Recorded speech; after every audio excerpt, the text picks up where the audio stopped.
On Monday, they brought bulldozers to erase my so-called abandoned warehouse while the whole family watched. I did not cry or argue. I simply smiled. My uncle had no idea that beneath the rusting tin sheets lay a secret so volatile that a single phone call to a city inspector would not just stop his demolition, but crumble his entire real estate empire into dust. My name is Aurora Mitchell, and for the last 3 years, my family has been convinced I am destitute. They look at my clothes, which are practical rather than designer. They look at my car, which is reliable rather than flashy, but mostly, they look at the 5,000 square foot corrugated metal box sitting on the western edge of their precious commercial empire and see nothing but failure. To the Holloway family, silence is synonymous with death. If you are not making noise, if you are not flashing neon signs, if you are not parading clients through the front door in Italian suits, you do not exist. The irony, of course, is that silence is the most expensive commodity in the world.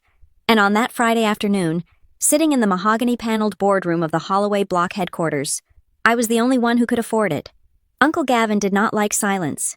He liked the sound of his own voice and the thud of heavy objects hitting solid surfaces. He slammed the architectural blueprints onto the conference table with enough force to make the crystal water pitchers jump. The noise echoed off the walls, a sharp crack that was meant to induce flinching. My cousins, Dylan and Renee, sat on either side of the table and adjusted their posture, leaning in like eager vultures. I did not flinch. I did not even blink. I just watched a dust mote drift through the beam of sunlight cutting across the room, landing gently on the plans that were laid out to destroy my life. Monday, Gavin announced. His voice was a gravelly baritone that he had spent 40 years cultivating to intimidate contractors and tenants alike. He pointed a thick, manicured finger at the corner of the blueprint where a red X had been aggressively marker-penned over a square shape. Monday morning, 8 o'clock, the crew arrives, the dozers arrive, and that rusting boil on the face of this family is gone. He looked at me then. He expected tears. He expected a plea for mercy. He expected the desperate begging of a niece who had been clinging to a dead asset for sentimental reasons. It is a rusting boil. Aurora, he continued, his tone shifting from command to a mock-sympathetic sneer. It is a health hazard. It is an eyesore. Do you know what the prospective tenants for the new retail strip said when they toured the lot last week? They asked if we were running a scrapyard next door. A scrapyard. Renee, sitting to my left, clicked her tongue. She was the family's real estate shark, a woman who measured human worth in price per square foot. It is honestly embarrassing. Aurora, she said, smoothing the lapel of her blazer. We have tried to be patient with you. We really have.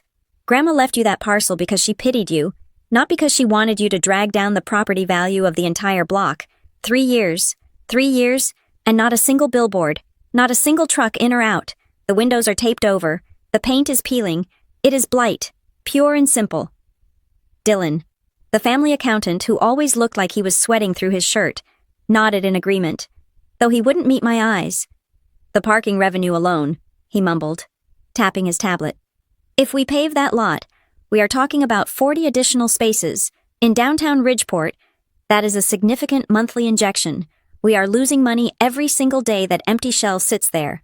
They had rehearsed this. I could see it in the way they passed the baton of conversation, layering guilt upon shame upon financial logic. They had built a narrative where I was the stubborn, failed artist or the recluse, hoarding a piece of prime real estate just to spite them. They believed the warehouse was empty because they never saw anyone go in. They believed it was abandoned because the lights were never on. They were so loud in their arrogance that they never stopped to ask why the electric bill was always paid on time, or why the perimeter fence, despite looking old, never had a single break in the chain link. It is not just about the money, Gavin said, leaning forward, placing his hands flat on the table. He was trying to look benevolent now. It is about the family image. The Holloway block is a premier destination. We have standards. That shack represents everything we are trying to move away from. It is dirty. It is old. It is useless. He paused, waiting for me to crack. We are doing you a favor, he added softly. We will clear the debt of the demolition. We will even cut you a check for the land value, minus the cost of the cleanup. It is more than you deserve, considering you have let it rot for 36 months. I finally shifted in my chair.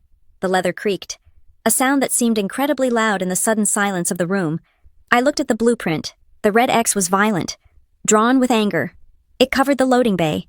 It covered the reinforced steel entry points. It covered the underground cooling exchange intake that I had spent 6 months installing under the cover of darkness. "You are going to demolish it on Monday," I said. My voice was even, devoid of the trembling they were hoping for. "That is the schedule," Gavin said, straightening his tie. "The equipment is booked." "And the permit?" I asked. The question hung in the air. It was a simple, bureaucratic question. In the world of construction and demolition, it was the only question that mattered. You do not knock down a structure in the middle of a city without the city knowing about it. You do not bring heavy machinery onto a lot without a stamped, sealed, and approved document from the Department of Buildings. Gavin let out a short, sharp laugh. It was a bark of incredulity. "The permit," he repeated, looking at Renee and Dylan as if I had just asked if the earth was flat. "She asks about the permit." He turned his gaze back to me, and his eyes were cold. "Aurora, look around you. Look at this office. Look at the skyline out that window. Who do you think built half of it? I had lunch with the zoning commissioner on Tuesday. I play golf with the head of the planning board. Do you think I need a piece of paper to clean up my own backyard?" "It is not your backyard," I said. "It is my property. Independent parcel. Grandma made sure of that. It is in the Holloway block." Gavin roared, his patience finally snapping. He slammed his hand down again. "If it is inside these 4 streets, it is mine to manage. I decide what stands and what falls. I managed this family's assets while you were playing with circuit boards in college. I managed this block while you were failing at whatever startup job you claim to have. I do not need a permit to take out the trash. Aurora." He leaned in closer, his face flushing red. "I govern this block. I am the permit." There it was, the confession, the hubris. He had just admitted, in front of witnesses, that he intended to bypass the legal process because he believed he was above it. He believed that his last name was a license to do whatever he pleased. He truly thought that because the warehouse looked abandoned, no one at the city would care if it disappeared over a weekend. He was right about one thing. If it were truly an abandoned warehouse, the city might look the other way. They might slap him with a small fine later, which he would pay from his petty cash, and everyone would move on. But he was wrong about what was inside. I looked at Dylan. He was staring at the table, refusing to witness the slaughter. I looked at Renee. She was smirking, already mentally spending the commission she would get from leasing the new parking spaces. I looked down at my wrist. It was 2:00 in the afternoon. "Okay," I said. Gavin blinked. The fight went out of him, replaced by confusion. "Okay. You made your decision," I said. Standing up, I picked up my bag. I did not touch the blueprint. "You said Monday, 8:00. "Yes," Gavin said, suspicious now. "Monday. Don't try to lock the gate. Aurora, the bolt cutters will go through it in 2 seconds. "I wouldn't dream of it," I said. "It causes too much damage to the fence." I turned and walked toward the door. The carpet was thick, muffling my footsteps. I could feel their eyes on my back. They were exchanging glances, wondering why I had folded so easily. They probably thought I was in shock. They probably thought I was going home to cry into a pillow and accept my defeat. "Aurora," Gavin called out just as I reached the handle. "It is for the best. You will see. Once it is paved over, you will thank us." I didn't turn around. I just opened the door and walked out into the hallway. The moment the heavy oak door clicked shut behind me, the mask of indifference dropped, replaced by cold precision. I walked to the elevator, pressed the button for the lobby, and pulled my phone from my pocket. My fingers moved across the screen with muscle memory. I did not open my contacts list. I did not scroll through social media. I opened an encrypted messaging app that looked like a calculator to anyone glancing over my shoulder. I typed a single sequence of words. Plan B. They showed their hand. Monday, 0800. I hit send. The message vanished, replaced by a confirmation code, and then the screen went black. I stepped out of the building and into the bright sunlight of Ridgeport. The air smelled of exhaust and heated asphalt. I walked 2 blocks to where my sedan was parked, got in, and drove. I didn't go home. I drove to the warehouse. From the outside, it was exactly what Gavin said it was. The corrugated metal walls were streaked with 30 years of rust. The windows were high up and covered in grime so thick it looked like black paint. The for lease sign hanging crookedly on the fence was faded to a pale, unreadable yellow. Weeds grew in the cracks of the concrete apron. It looked dead. It looked forgotten. I parked my car around the back, in the blind spot of the streetlights, and waited. The sun went down. The city lights flickered on. the Holloway Block office tower, where my family was likely toasting to their victory with expensive scotch, glowed like a beacon of self-importance in the distance. At 2 o'clock in the morning, the street was empty. Then, a vehicle turned the corner. It was a white box van.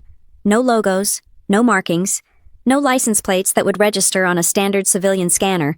It moved with a quiet, well-oiled efficiency that betrayed its generic appearance. It pulled up to the gate of my abandoned warehouse. I didn't move to open the gate. I didn't need to. The driver didn't honk. A side door of the warehouse, one that looked like a rusted slab of metal fused to the wall, clicked. It slid open silently on hydraulic tracks that were concealed behind the facade. A figure stepped out, dressed in gray coveralls, and approached the gate from the inside.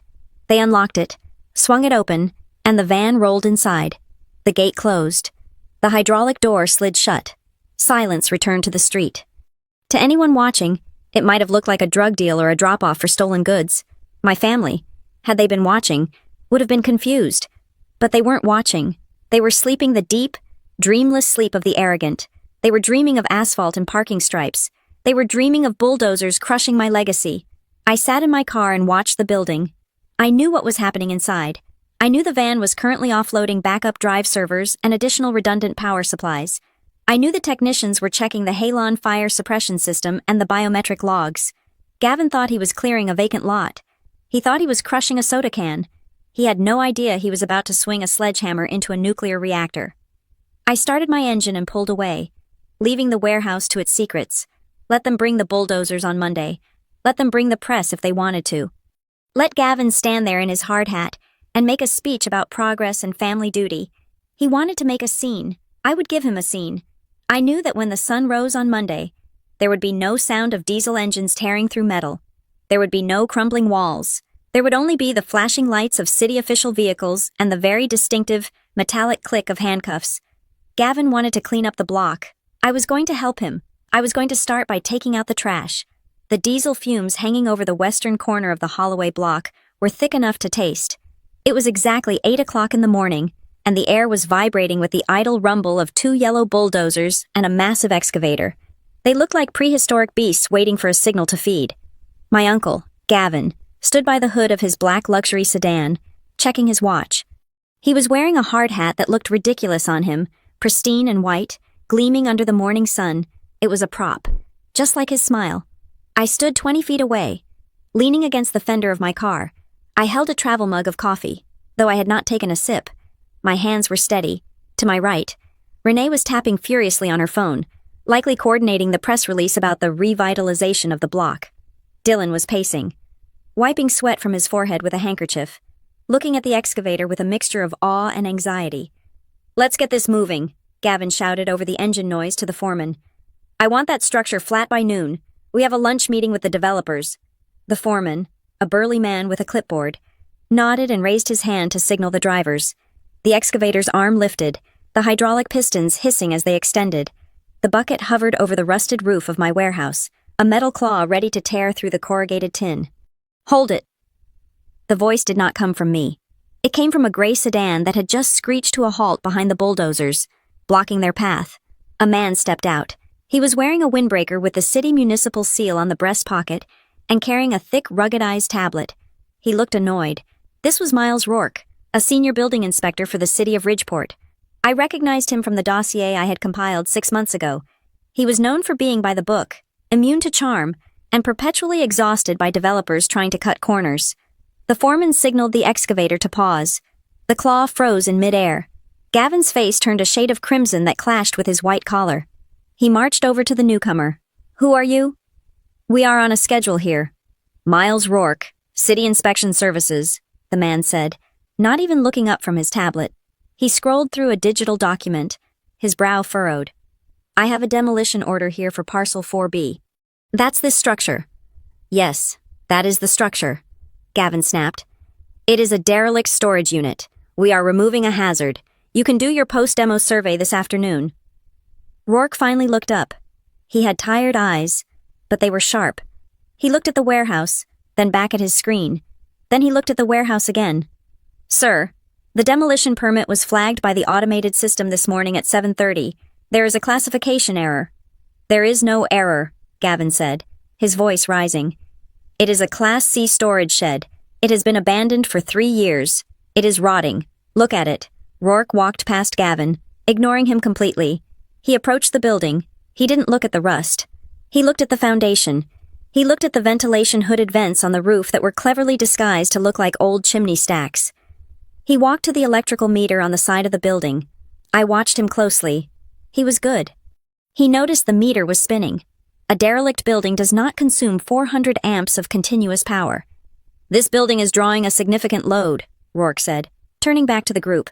"And the municipal database has a zoning conflict. The parcel is listed as mixed-use industrial, but the safety rating on the permit application says non-structural storage. Those two things don't match." "It is a glitch," Gavin insisted, following him. "Just sign off on the clearance so we can work. I have the mayor on speed dial. Inspector, do not make me use it." Rourke stopped. He turned to Gavin, and his expression hardened. "Sir, if you call the mayor, tell him that Miles Rourke is doing his job, code 314. Section B. No demolition can proceed on a structure with active utilities until a visual interior inspection confirms vacancy and hazardous material clearance. That is the law." Gavin scoffed. "It is empty. It is full of rats and dust." "Then show me," Rourke said. He pointed to the side door, the one I had entered through the previous night. "Open it," Gavin gestured to the foreman. "Get the crowbar. Pop the lock." The foreman grabbed a 3-foot steel bar from his truck and started walking toward the door. "I wouldn't do that," I said. My voice cut through the tension. Everyone turned to look at me. I pushed off my car and walked slowly toward them. I didn't look at Gavin. I looked at the foreman. "That is a reinforced steel security door," I said calmly.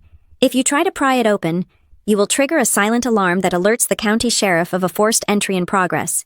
And since you are holding a weapon, they might not ask questions when they arrive." Gavin laughed, a nervous, jagged sound. "She is bluffing. Crack it open." The foreman hesitated. He looked at the door. It looked old, but the frame was flush with the wall in a way that suggested solidity. I reached into my pocket and pulled out a key card. It was not a brass key. It was a matte black RFID card with a holographic chip embedded in the center. "I will open it," I said, stepping between the foreman and the door. "To avoid anyone being charged with a felony this early in the morning." "You don't have a key to this trash heap," Gavin spat. "You haven't been inside in years." I didn't answer. I held the card up to a patch of rust on the wall next to the door. To the naked eye, it looked like just another spot of corrosion. But under the paint, the reader beeped. A low, heavy thud echoed from inside the wall as the magnetic locks disengaged. Then, the hydraulic hiss I loved so much filled the air. The heavy steel door slid open. The effect was instantaneous. It was like opening the airlock of a spaceship. A gust of cool, sterile air rushed out, hitting us in the face. It smelled of ozone and antiseptic, completely overpowering the diesel fumes outside. The hum of high-performance cooling fans spilled out, a steady, rhythmic drone that signaled massive computing power and climate regulation. Gavin's mouth fell open. Dylan took a step back. Renee dropped her phone. Inspector Rourke stepped forward, his eyes widening. Inside, there were no piles of old furniture. There were no rats. There was a corridor with white, pharmaceutical-grade flooring that gleamed under the harsh LED strip lighting. To the left and right were rows of sealed glass doors, behind which stood rack after rack of black server towers and stainless steel refrigeration units. The walls were lined with digital temperature displays, all showing steady readings in green text. Rourke walked into the corridor. He looked at a yellow and black placard bolted to the inner wall.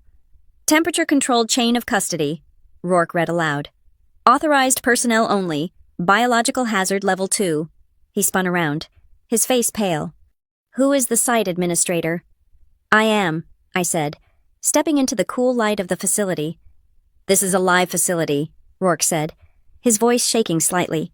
He looked at Gavin, who was staring into the hallway as if he were looking at a ghost. "You told me this was a shed. You told me it was abandoned." "I didn't know," Gavin stammered. "She hid it." Rourke pulled his phone from his pocket. He didn't look tired anymore. He looked terrified. He dialed a number and put it to his ear. "Dispatch, this is Rourke. I need an immediate stop work order on the Holloway site. Yes, the whole block. Flag it as a critical infrastructure hazard. I am looking at a biological storage facility that was 5 minutes away from being breached by heavy machinery." He hung up and turned to Gavin. "Do you have any idea what happens if an excavator punctures a biocontainment unit? Do you have any idea of the federal fines involved in destroying clinical trial data? It is just computers, Gavin yelled, trying to regain control, though his voice was thin. She is playing games. It is just a server farm. It is not just a server farm, I corrected him. I walked over to one of the refrigeration units visible through the glass inner door. I tapped the glass. This unit contains tissue samples for a Phase 3 oncology trial currently being conducted by a lab in Boston. They pay for off-site redundancy. That unit over there holds the cryptographic keys for a fintech startup in Chicago. They require physical isolation for their data. I turned to Rourke. Inspector, this facility operates under a strict service level agreement. The uptime requirement is 99.99%. The contract penalties for interruptions start at $200,000 per hour. Dylan let out a choked sound. 200,000 per hour? I repeated. The total value of the active service contracts managed in this building is $5.6 million annually. That is not the value of the building. That is just the revenue. The silence that followed was absolute. The rumble of the bulldozers outside seemed miles away. 5.6 million, Gavin whispered. He looked at the rust on the outside of the door, then at the pristine lab inside. He couldn't reconcile the two images. His brain was failing to process the deception. Rourke was writing furiously on his tablet. This is a nightmare, he muttered. A logistical nightmare. He looked at me. Do you have the permits for this? The zoning variances? Everything is filed under the holding company name, Argus Logistics, I said. It is a subsidiary I formed 3 years ago. The city approved the retrofitting permit. The fire marshal signed off on the Halon system last month. The health department inspects the biostorage quarterly. It is all in the system. Inspector, you just have to look under the correct tax ID, not the Holloway Family Trust. Rourke tapped his screen, searching. A moment later, he stopped. He let out a long breath. Argus Logistics, here it is, valid through next year, fully compliant. He looked at Gavin with pure disgust. You filed a demolition permit for a property you didn't even bother to research. You lied on the application about the building's usage. You tried to bulldoze a facility housing active biological agents and secure data. It is on my land, Gavin screamed, his composure shattering completely. It is the Holloway block. I own the dirt. I don't care if you own the magma in the center of the earth, Rourke snapped.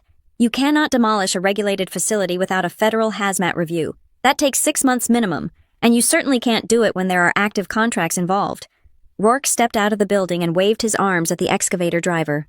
Shut it down. Turn it off now. The driver killed the engine. The silence that fell over the lot was heavy and suffocating. Rourke turned back to us. He was writing a citation, the stylus hitting the screen with angry taps. I am flagging this entire parcel. I am transferring the file to the city legal department immediately. No one touches this structure. No one enters. No one exits except authorized staff.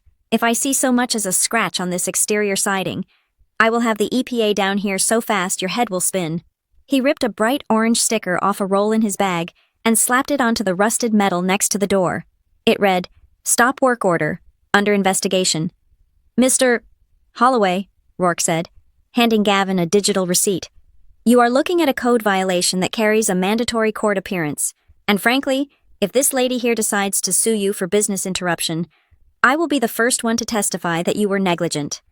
Gavin held the digital pad like it was radioactive. He looked at me. His eyes were full of hate, but also something else. Fear. For the first time in his life, he was looking at me and seeing someone who could hurt him. You set me up, he hissed. I protected my assets, I replied, my voice cool and steady. I told you on Friday. I asked if you had a permit. You said you didn't need one. I looked at Renee. She was staring at the interior of the warehouse, her mind racing, calculating $5.6 million. She looked at me, and I saw the shift. She wasn't looking at her poor cousin anymore. She was looking at a player. Inspector, I said to Rourke, I have the logs for the door access. I can prove that no unauthorized entry occurred prior to this moment.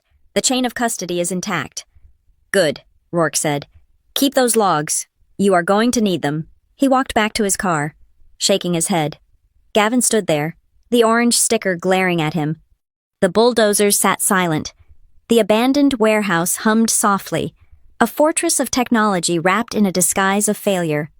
5.6 million, Dylan whispered again, as if the number was a spell that had paralyzed him.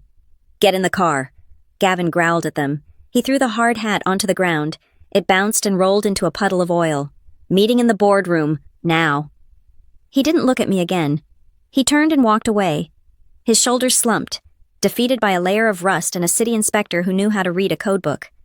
I stood by the open door, watching them retreat. The cool air from the server room brushed against my neck. They thought the battle was about parking spaces. They thought it was about land. But as I watched Gavin's car peel out of the lot, I knew the truth. This was just the opening move. I had not just saved my building. I had exposed their incompetence.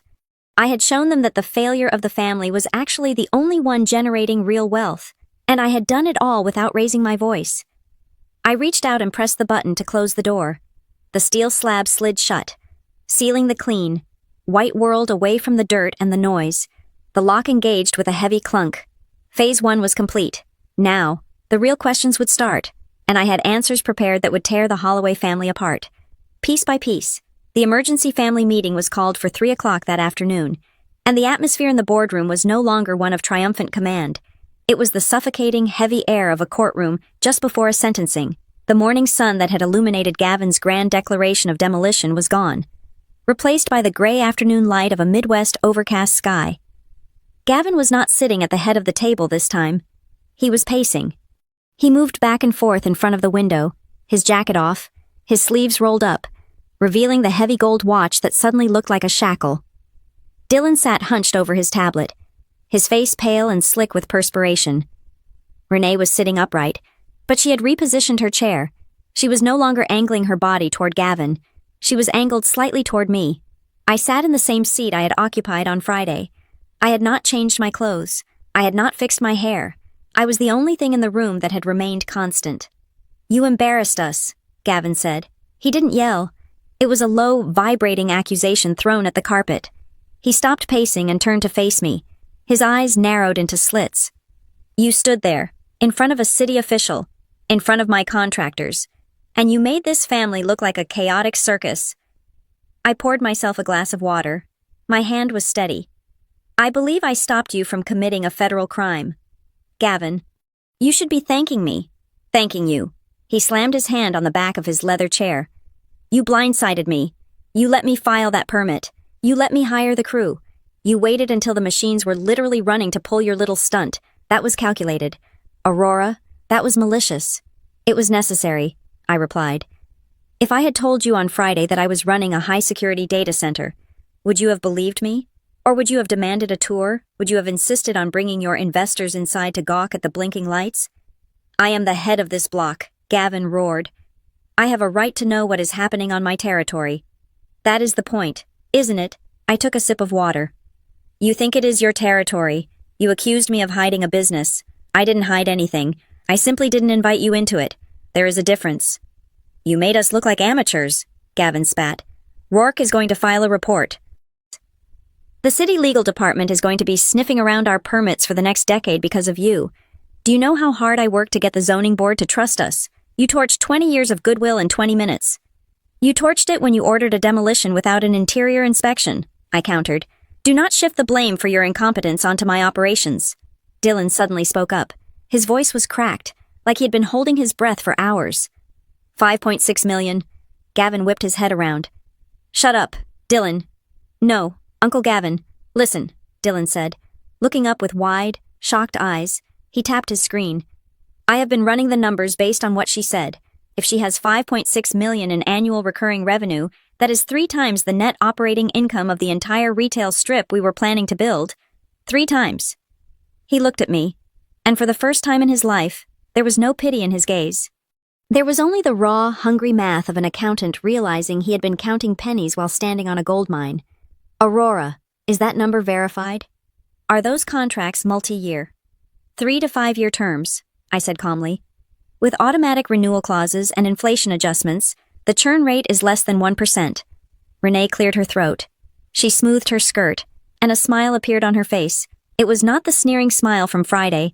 It was a terrifyingly warm, plastic expression. It was the smile of a realtor who just realized the tear-down shack she was selling was actually a historical landmark.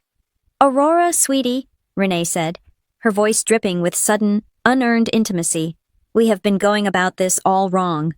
Tensions were high. We understand that. But we are family.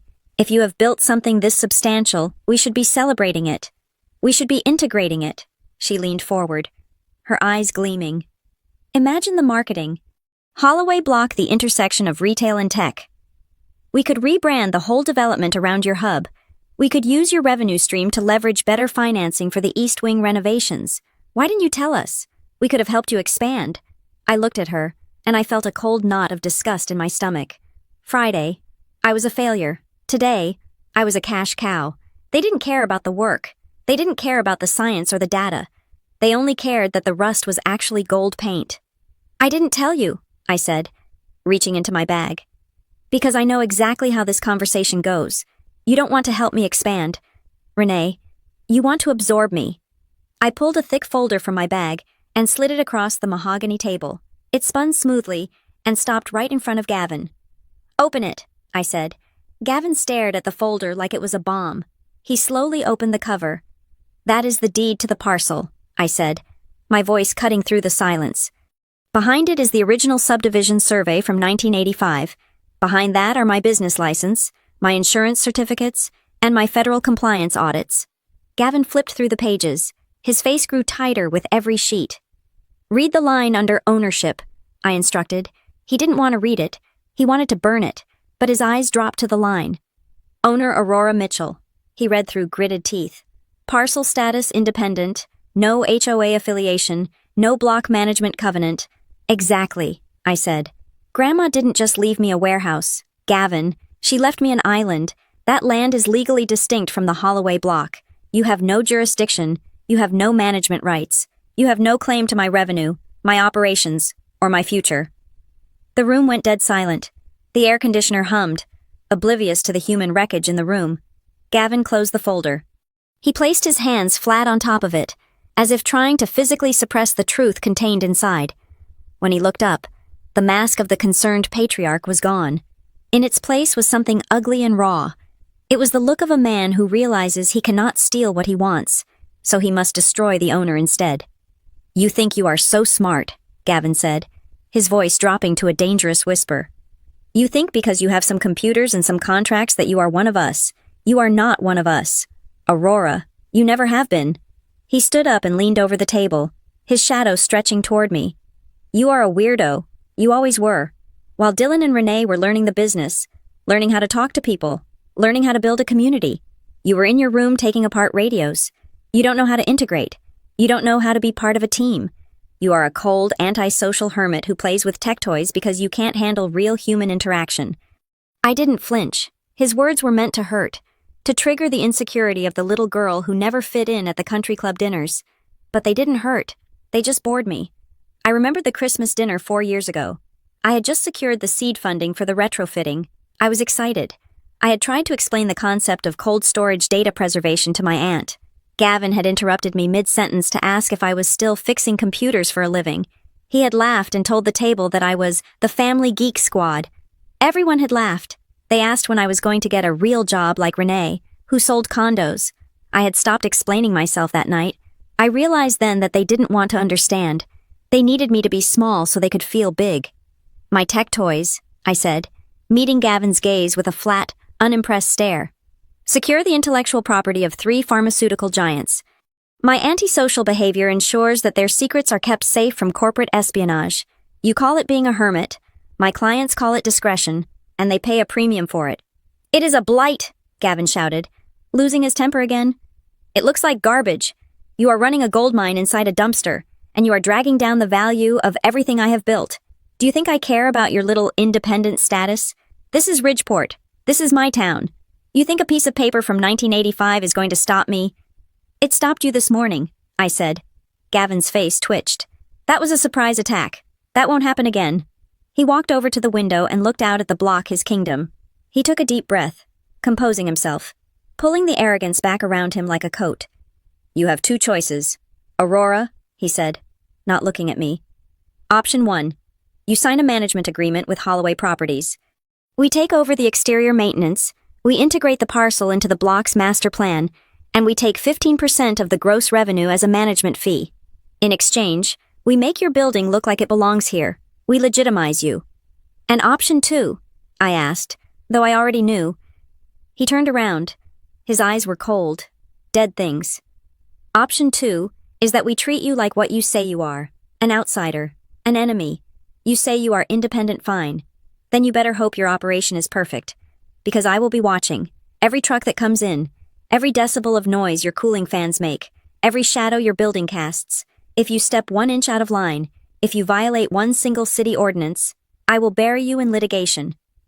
Renee looked nervous. Daddy, maybe we shouldn't threaten. Quiet, Renee. Gavin snapped. He looked at me. Well, I don't need your legitimacy, I said, standing up. And I don't need your permission. The building stays as it is. The rust stays. It is my camouflage. If you want to sue me, go ahead. My lawyers are already on retainer, and unlike you, they actually read the permits before they file them. I reached over and took my folder back. I held it against my chest, a shield of paper and law. You are making a mistake, Dylan whispered, looking at the floor. He won't stop. Aurora. He can't handle losing. I haven't even started winning yet, I said to Dylan. I turned to leave. I had my hand on the doorknob when Gavin spoke one last time. His voice was calm now, terrifyingly so. It was the voice of a man who had convinced himself that theft was actually justice. You can wave that deed around all you want, Gavin said. You can hide behind your fences and your electronic locks, but you are forgetting the first rule of this family. I paused, but I didn't turn around. If it sits in the Holloway block, Gavin said, enunciating every word with deliberate weight, it belongs to us. We might not own the paper, Aurora, but we own the ground you walk on. You are just a squatter on my legacy, and sooner or later, squatters always get evicted. The threat hung in the air, heavy and absolute. He wasn't talking about legal eviction anymore. He was talking about war. He was telling me that boundaries, laws, and ownership meant nothing compared to his will. We will see, I said. I opened the door and walked out. The encounter hadn't ended with a truce. It hadn't ended with a negotiation. It had ended with a declaration. Gavin had just admitted that he didn't care about the law. He believed he was the law, and that was exactly what I needed him to believe. Because a man who thinks he is untouchable is a man who leaves his fingerprints on everything. I walked to the elevator, my heart rate steady, my mind clear. He thought he was starting a war for land. He didn't realize he was stepping onto a battlefield I'd been mapping for 3 years. He wanted the block, fine. I would let him try to take it, but he was about to find out that the rusting boil he hated so much was actually an ironclad anchor, and he was the one drifting into the storm. I sat in my car in the warehouse lot, watching the red taillights of my family's convoy fade into the gray afternoon. The adrenaline from the confrontation in the boardroom was beginning to ebb, replaced by the familiar, cold clarity that had guided me for the last half-decade. Gavin thought this war was about a parking lot. He thought it was about pride, or aesthetics, or the stubbornness of a niece who refused to fall in line. He was wrong. This wasn't about stubbornness, it was about survival. My mind drifted back 5 years, to a room that smelled of old paper and lemon polish, the office of Mr. Henderson, my grandmother's estate attorney. The reading of the will had been the event of the season for the Holloway family. Gavin had worn his best suit, the one he saved for closings and funerals. Renee had been vibrating with anticipation, already mentally redecorating the penthouse she assumed she would inherit. When Henderson read the distribution of assets, the tension in the room was palpable. Gavin received the controlling interest in the Holloway block management firm. Renee received the residential portfolio. Dylan received the liquid stocks, and then came my name. To my granddaughter, Aurora Mitchell, Henderson had read, his voice dry and devoid of emotion. I leave the structure and land located at the western perimeter of the block, commonly known as the Old Cannery Warehouse. I remembered the silence that followed. It lasted exactly 3 seconds before Gavin snorted, then Renee giggled, then the whole room, save for me and Mr. Henderson, dissolved into polite, pitying laughter. The rat trap, Gavin had chuckled, wiping a tear from his eye. Mother left her the rat trap. Well, I suppose it is fitting. Aurora always did like collecting junk. Maybe she can store her college projects in there. It comes with a stipulation, Henderson had continued, raising his voice slightly to cut through their mirth. The parcel is to be legally severed from the master deed of the Holloway block. It is to be rezoned as an independent entity, free from the covenants and restrictions of the family trust. Gavin had waved his hand dismissively. Fine, fine. Sever it. Cut it loose. I don't want to pay the insurance on that eyesore anyway. Let her have her little island of rust. They signed the papers that day with smiles on their faces. They thought they were dumping a liability on the black sheep of the family. They thought they were free of a maintenance headache. They didn't read the survey. They didn't look at the geological reports that showed the bedrock beneath that warehouse was the most stable in the entire county. They saw a shed. I saw a bunker. I had just left my position at North Pine Systems Lab 3 months prior. That job had been my real education. North Pine was a flash company.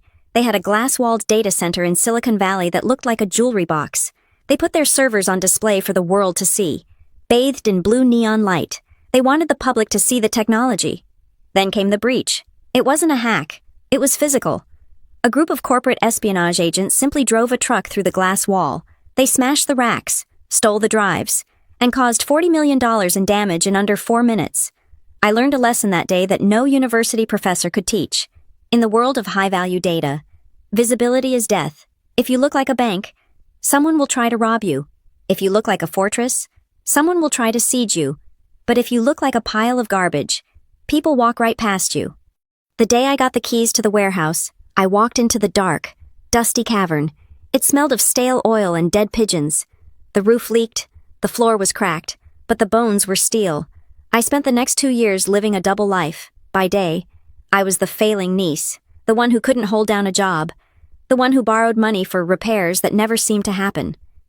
By night, I was a general contractor for the most sophisticated private vault in the state. I hired crews from out-of-state contractors from Ohio and Illinois who didn't know the Holloway name and didn't care about Ridgeport gossip. I had them work graveyard shifts. When the delivery trucks brought the server racks, the cooling units, and the backup generators, they arrived in unmarked vans at 3 in the morning. I spent $1.2 million of my own savings and a private loan on the interior. I installed a Faraday cage to block electromagnetic interference. I installed a halon gas fire suppression system that could extinguish a blaze in 10 seconds without damaging a single circuit board. I installed biometric scanners that measured the unique vein patterns in a human hand. But the most expensive part of the renovation was what I didn't do. I didn't paint the exterior. In fact, I hired a scenic artist from a theater company to paint faux rust onto the new steel reinforcements I added to the doors. I kept the broken windows, simply sealing them from the inside with blackout ballistic glass. I found an old, weather-beaten, "For Lease" sign from 1998 and hung it crookedly on the fence. I cultivated the weeds. I made sure the perimeter looked neglected. The best security is boredom. I had told my first client, a research director for a biotech firm developing a cure for a rare blood disease. He had been skeptical when he first pulled up to the gate in his luxury sedan. He looked at the peeling paint and the grim surroundings and nearly drove away.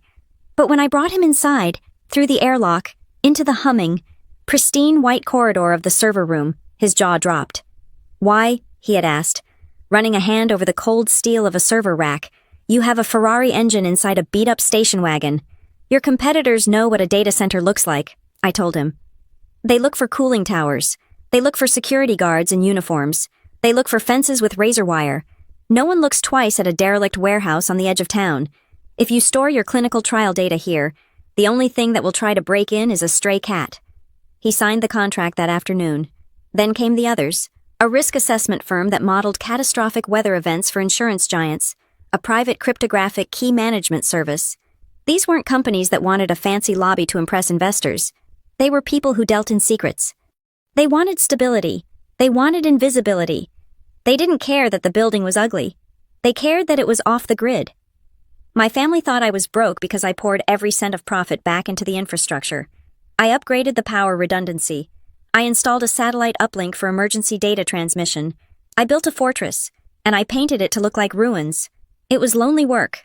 There were Christmases where I sat at the family table, listening to Gavin brag about a new retail strip mall, knowing that the data flowing through my abandoned shed was worth more than his entire development. They would ask me, with that sickeningly sweet condescension, "Aurora, are you still trying to rent out that old place? Maybe you should just lower the price." I would smile and say, "The market is tough right now." I swallowed the insults. I swallowed the pride, because I knew that the moment I showed them what I had built, the safety of my clients would be compromised. The Holloway family couldn't keep a secret. If Gavin knew, he would put it on a billboard. He would brag to his golf buddies, and then, the people who wanted to steal my client's data would know exactly where to look. Grandma knew, not the details, perhaps, but she knew the nature of the family she had built. I remembered the last conversation we had, 2 weeks before she died. She was frail, her voice barely a whisper, sitting in her sunroom overlooking the garden. She had squeezed my hand with surprising strength. "Aurora," she had said, her eyes cloudy but sharp. "You are like your grandfather. You like to build things that last. Your uncle, he likes to build things that shine." She had pulled me closer. "They will try to take it from you, whatever you do with that warehouse. If it becomes valuable, they will try to claim it. It is their nature. They are not bad people, child, but they are hungry, and they are blind. I can handle them," I had promised her. "I know," she whispered. "But remember this, they don't hate you. They hate what they don't understand. And they will never understand you, because you don't need their applause to survive." She was right. Gavin hated the warehouse because it didn't make sense to him. It was a blank space on his map, and his ego couldn't tolerate blank spaces. He needed to pave it, label it, and monetize it. That was why I had prepared the doomsday file from the moment the first server went online. I started documenting. I saved every email from the city. I saved the original survey maps. I saved the receipts for the rust-colored paint. I knew the day would come when Gavin would decide that my silence was an insult he could no longer abide. I knew he would bring the bulldozers. I had warned my clients. 2 days ago, when Gavin slammed the plans on the table, I had sent out a priority distinct encryption key update to all 3 major account holders. Subject perimeter threat level elevated. Physical security protocols active. Data integrity remains 100%. They didn't panic. They trusted me. They knew that I had built this place specifically for the worst-case scenario, but as I sat there in the fading light, listening to the hum of the cooling fans behind the metal walls, I knew that Gavin wasn't the only threat. In fact, compared to what I was really guarding against, Gavin was just a noisy distraction. My hand drifted to the secure phone in my pocket, the one with no GPS and no registered SIM card. I wasn't just hiding this place from my uncle. I wasn't just hiding it from the city zoning board. The reason I had built a fortress inside a shell, the reason I had 3 layers of biometric security and a self-destruct sequence for the data drives, was because of a client I had never met in person. A client who paid via offshore shell corporations. A client who occupied the entire sub-basement level of the facility, a level that even Inspector Rourke hadn't seen, because the door was hidden behind a false electrical panel. Gavin thought he was uncovering a secret business. He had no idea he was kicking a hornet's nest that involved players far more dangerous than a local real estate developer. My phone buzzed. A single text message. No number. News report says, construction halted. Confirm site security. We cannot afford exposure. I typed back a reply. My fingers cold. Local interference only. Site secure. No eyes on the lower level. I deleted the message immediately. Gavin wanted to steal the land. He wanted the prestige.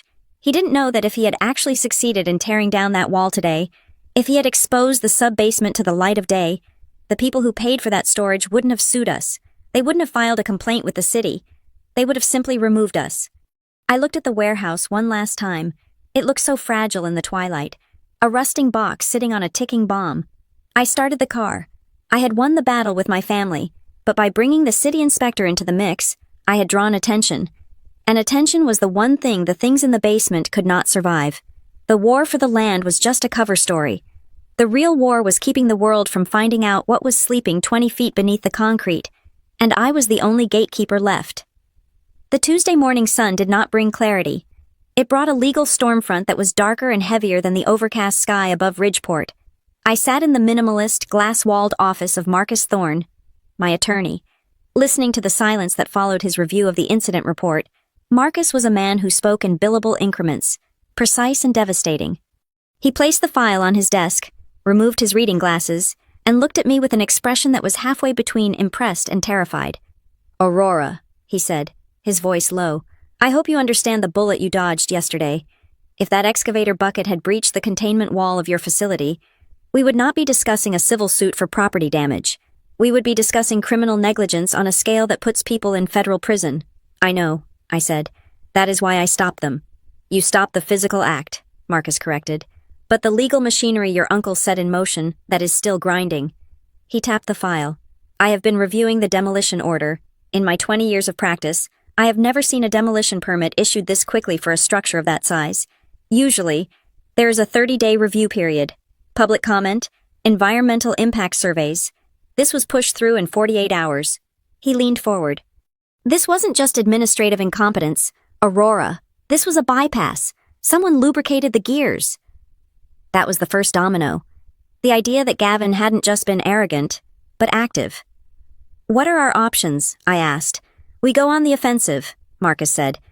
We don't just defend the warehouse. We investigate the permit itself. If we can prove there was fraud in the application process, we don't just stop the demolition. We invalidate Gavin's authority over the entire block's management. I left his office with a singular mission. I didn't go back to the warehouse immediately. Instead, I went to a coffee shop across from the city hall, opened my laptop, and accessed the public records database. But I didn't just look at the public interface. I used the credentials I had legitimately acquired during my initial zoning application to dig into the metadata of the filings. It didn't take long. The order to demolish was based on a citation filed 2 weeks ago. The citation labeled my property as a blight structure, and more dangerously, an imminent public hazard. The reasoning listed was structural instability and rodent infestation. I stared at the screen. My structural integrity was reinforced steel. My pest control was hospital grade. Then I saw the signature on the affidavit of inspection. It wasn't a city inspector. It was a third-party contractor named Apex Assessments. A quick cross-reference of the business registry revealed that Apex Assessments shared a registered agent address with Holloway Property Management. Gavin had hired his own shell company to declare my building a hazard, then used that report to fast-track the city permit. It was fraud, pure and simple. But why? Why risk prison time for 40 parking spaces? The math didn't work. Even with prime downtown rates, it would take 20 years of parking fees to justify the bribes and the risk. Gavin was greedy. But he wasn't stupid. He was desperate. The answer arrived in my inbox at 1 o'clock in the afternoon. Delivered by the incompetence of a demolition contractor. My phone pinged. It was an email from the foreman of the crew that had been on site yesterday. He was sending a bill for the wasted day and the equipment rental fees. He was angry, and in his anger, he had hit reply all to the email thread he had been having with Gavin. Instead of just emailing me the invoice, the subject line was re-urgent, clearance deadline. I scrolled down past the invoice, down past the angry demands for payment, to the original message thread at the bottom. There was an email from Gavin to the demolition company, dated last Thursday, get it done by Monday, no excuses. The Marrow Line deal closes on Wednesday, but only if the parcel is clear. They want a clean slate for the retail expansion.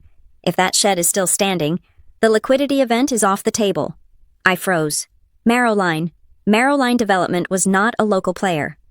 They were a national conglomerate known for buying up entire city blocks, razing them to the ground, and building mixed-use high-rises that looked like spaceships. They didn't buy parking lots. They bought footprints. Gavin wasn't trying to build a parking lot. He was trying to sell the Holloway block. All of it. He was cash poor. I knew the family trust had been bleeding money on the East Wing renovations. He was trying to cash out, take a check for $50 or $60 million, and walk away. But Marrowline obviously had a condition they wanted the whole block, or nothing, and my independent parcel was the missing tooth in the smile they wanted to buy. He couldn't sell my land because he didn't own it, so he decided to erase the building, pave it over, and hope that once it was just asphalt, Marrowline wouldn't check the deed too closely until after the check cleared. You desperate fool, I whispered to the screen. I needed leverage. I had the fraud, but fraud takes months to prove in court. I needed something physical, something immediate. I called a survey company I had used during the initial renovation. I need a boundary stakeout. I told them, emergency rates apply. I need it done today. By 4 o'clock, 2 men in orange vests were walking the perimeter of my lot with laser theodolites and GPS poles. I stood by the fence, watching them. Gavin came out of the office tower, watching from the distant steps like a gargoyle, but he didn't approach. The orange stop work sticker on my door was a force field he dared not cross. The lead surveyor, a man named Evans, waved me over. He was standing near the edge of my lot, where the asphalt of the main Holloway block driveway met the cracked concrete of my sector. Ms. Mitchell, Evans said, looking at his data collector, we have a discrepancy between the physical use and the deed lines. Show me, I said. He pointed to a line of spray paint he had just put on the ground. It wasn't where the fence was. It was 12 feet further out. cutting right across the main entrance lane that led to the underground parking garage of the Holloway office tower. Your deed is based on the 1985 plat, Evans explained. Back then, this was all one cannery complex. When the parcel was severed, the line was drawn here. He tapped the paint. The current driveway for the main tower, the landscaping, the utility box for their streetlights, it is all sitting on your land, about 1,200 square feet of it. I looked at the paint. I looked at the luxury cars driving over my land to get to Gavin's building. Thank you. Mr. Evans, I said. Please mark it permanently. I walked back to my car and called Marcus. Draft a cease and desist, I said. I want to block access to the western driveway of the Holloway Tower. It is trespassing on my property. Aurora, Marcus warned. That is the nuclear option. If you block that driveway, they can't access their parking garage. They will claim prescriptive easement. They have been using that driveway for 20 years. If they can prove open, notorious, and hostile use for that period, the court will grant them the land. They can't prove it was hostile, I said, opening my glove compartment. I pulled out a yellowed piece of paper encased in a plastic sleeve. It was a letter from my grandmother, dated 1995, addressed to the Holloway Management Trust. I have a letter, I told Marcus. Grandmother explicitly granted Gavin revocable permission to use that strip of land for the driveway until such time as the warehouse required the space. She gave him permission. Marcus, that means it wasn't hostile. It was a license, and I'm revoking the license. Marcus laughed, a dry, sharp sound. Send me a picture of that letter. If that holds up, you don't just own a warehouse, you have a chokehold on their building. I hung up. I felt a surge of triumph, but it was quickly tempered by the buzzing of my other phone, the secure line. It wasn't a text this time, it was a call. I let it go to voicemail. I couldn't take a call from the sub-basement client while standing in the open, but the vibration of the phone was a reminder the more noise I made, the more I risked exposing the very thing I was trying to protect. I was about to leave when a gray sedan pulled up. It was Inspector Miles Rourke. He didn't look like an enemy today. He looked like a man trying to solve a puzzle that had too many pieces. He got out of his car and walked over to me. He was holding a file folder. Ms. Mitchell, he said, we need to talk. Is there a problem with the stop work order? I asked. No, Rourke said. The order stands, but I have been down at the archives all afternoon. I was pulling the history on this site. He leaned against his car, looking at my rusted building. I found something interesting. The application to label this building as blight, the one that triggered the demolition permit, it was flagged in our system as a priority review. What does that mean? It means someone high up pushed it, Rourke said. But that is not the weird part. The weird part is that the digital signature on the priority flag belongs to a clerk who retired 3 years ago. Her account should have been deactivated. He looked at me, his eyes searching mine. Someone isn't just bending the rules, Ms. Mitchell. Someone is hacking the city's administrative network to alter records. They are resurrecting dead accounts to approve permits. My blood ran cold. Gavin didn't know how to hack a city network. Gavin typed with 2 fingers. Dylan was an accountant, not a hacker. Why are you telling me this? I asked. Because, Rourke said, lowering his voice, I have been an inspector for 15 years. Developers play dirty. They bribe. They lie. But they don't hack municipal servers. This isn't just a real estate grab. This feels like cleanup. He stepped closer. You told me you have sensitive data in there. $5.6 million worth. Is it possible that someone wants that building gone not because of the land, but because of what is on those drives? I kept my face perfectly neutral, but my mind was racing. Marrowline, the development company. My clients have enemies, I said carefully. Corporate espionage is a reality of my business. This feels bigger than corporate, Rourke said. I am going to keep digging, but I'm telling you this as a warning. Whoever is trying to knock this building down has access to the city's back end. That means they are inside the house, so to speak. Be careful. He got back in his car and drove away. I stood there, the wind whipping my hair across my face. I had thought this was a family squabble. I had thought it was Gavin trying to make a quick buck to save his reputation. And maybe, for Gavin, that was all it was. He was just a pawn. But Marrowline, or whoever was pulling the strings at Marrowline, they weren't just buying land. They had compromised the city's network to ensure this building was destroyed. The leaked email said, "Deal closes if warehouse cleared." They didn't want the warehouse for parking. They didn't want it for the footprint. Rourke was right. They wanted it gone. I looked at the rusted metal walls, somewhere in my server racks, or perhaps in the cold storage in the basement that technically didn't exist on any blueprint. There was something that Marrowline or their backers wanted to destroy. Gavin was the bulldozer, but someone else was driving him. I looked at the spray paint on the ground. I had just declared war on my family over a strip of asphalt. I had cornered a desperate animal.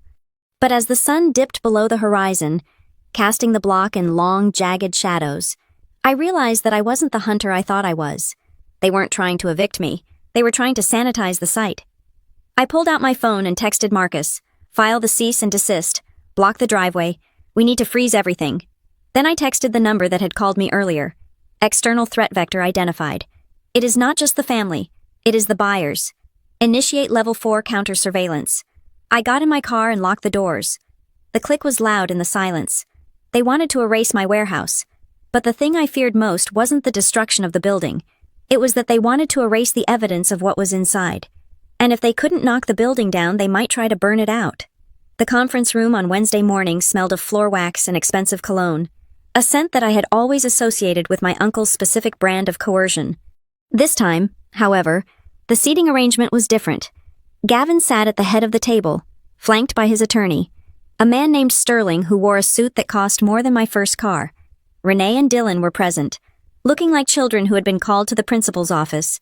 On my side of the table sat Marcus Thorne, my attorney, and Ms. Vance from the city attorney's office. I had insisted on her presence. Gavin had assumed she was there to mediate a surrender.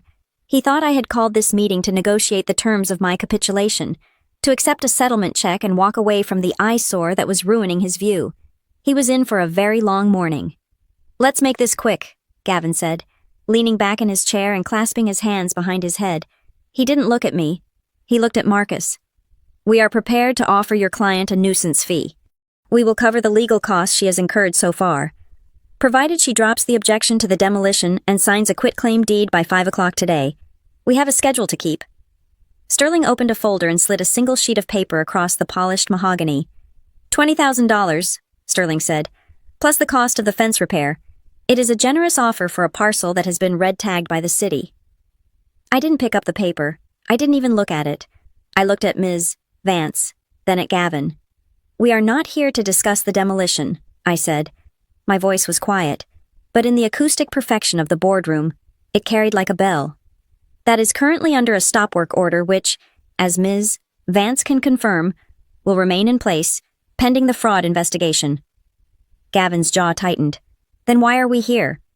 "We are here to discuss rent," I said. Renee let out a sharp, incredulous laugh. "Rent? You think we are going to pay you rent for that shack?" "Not for the shack," I corrected. "For the driveway." I nodded to Marcus. He opened his briefcase and produced a large, rolled-up document. He stood up and unrolled it across the center of the table. It was the fresh survey map that Evans had completed the previous afternoon. The lines were crisp and black, but the most important features were marked in bright, undeniable red ink. "This is a certified boundary survey completed yesterday," Marcus explained, his tone clinical.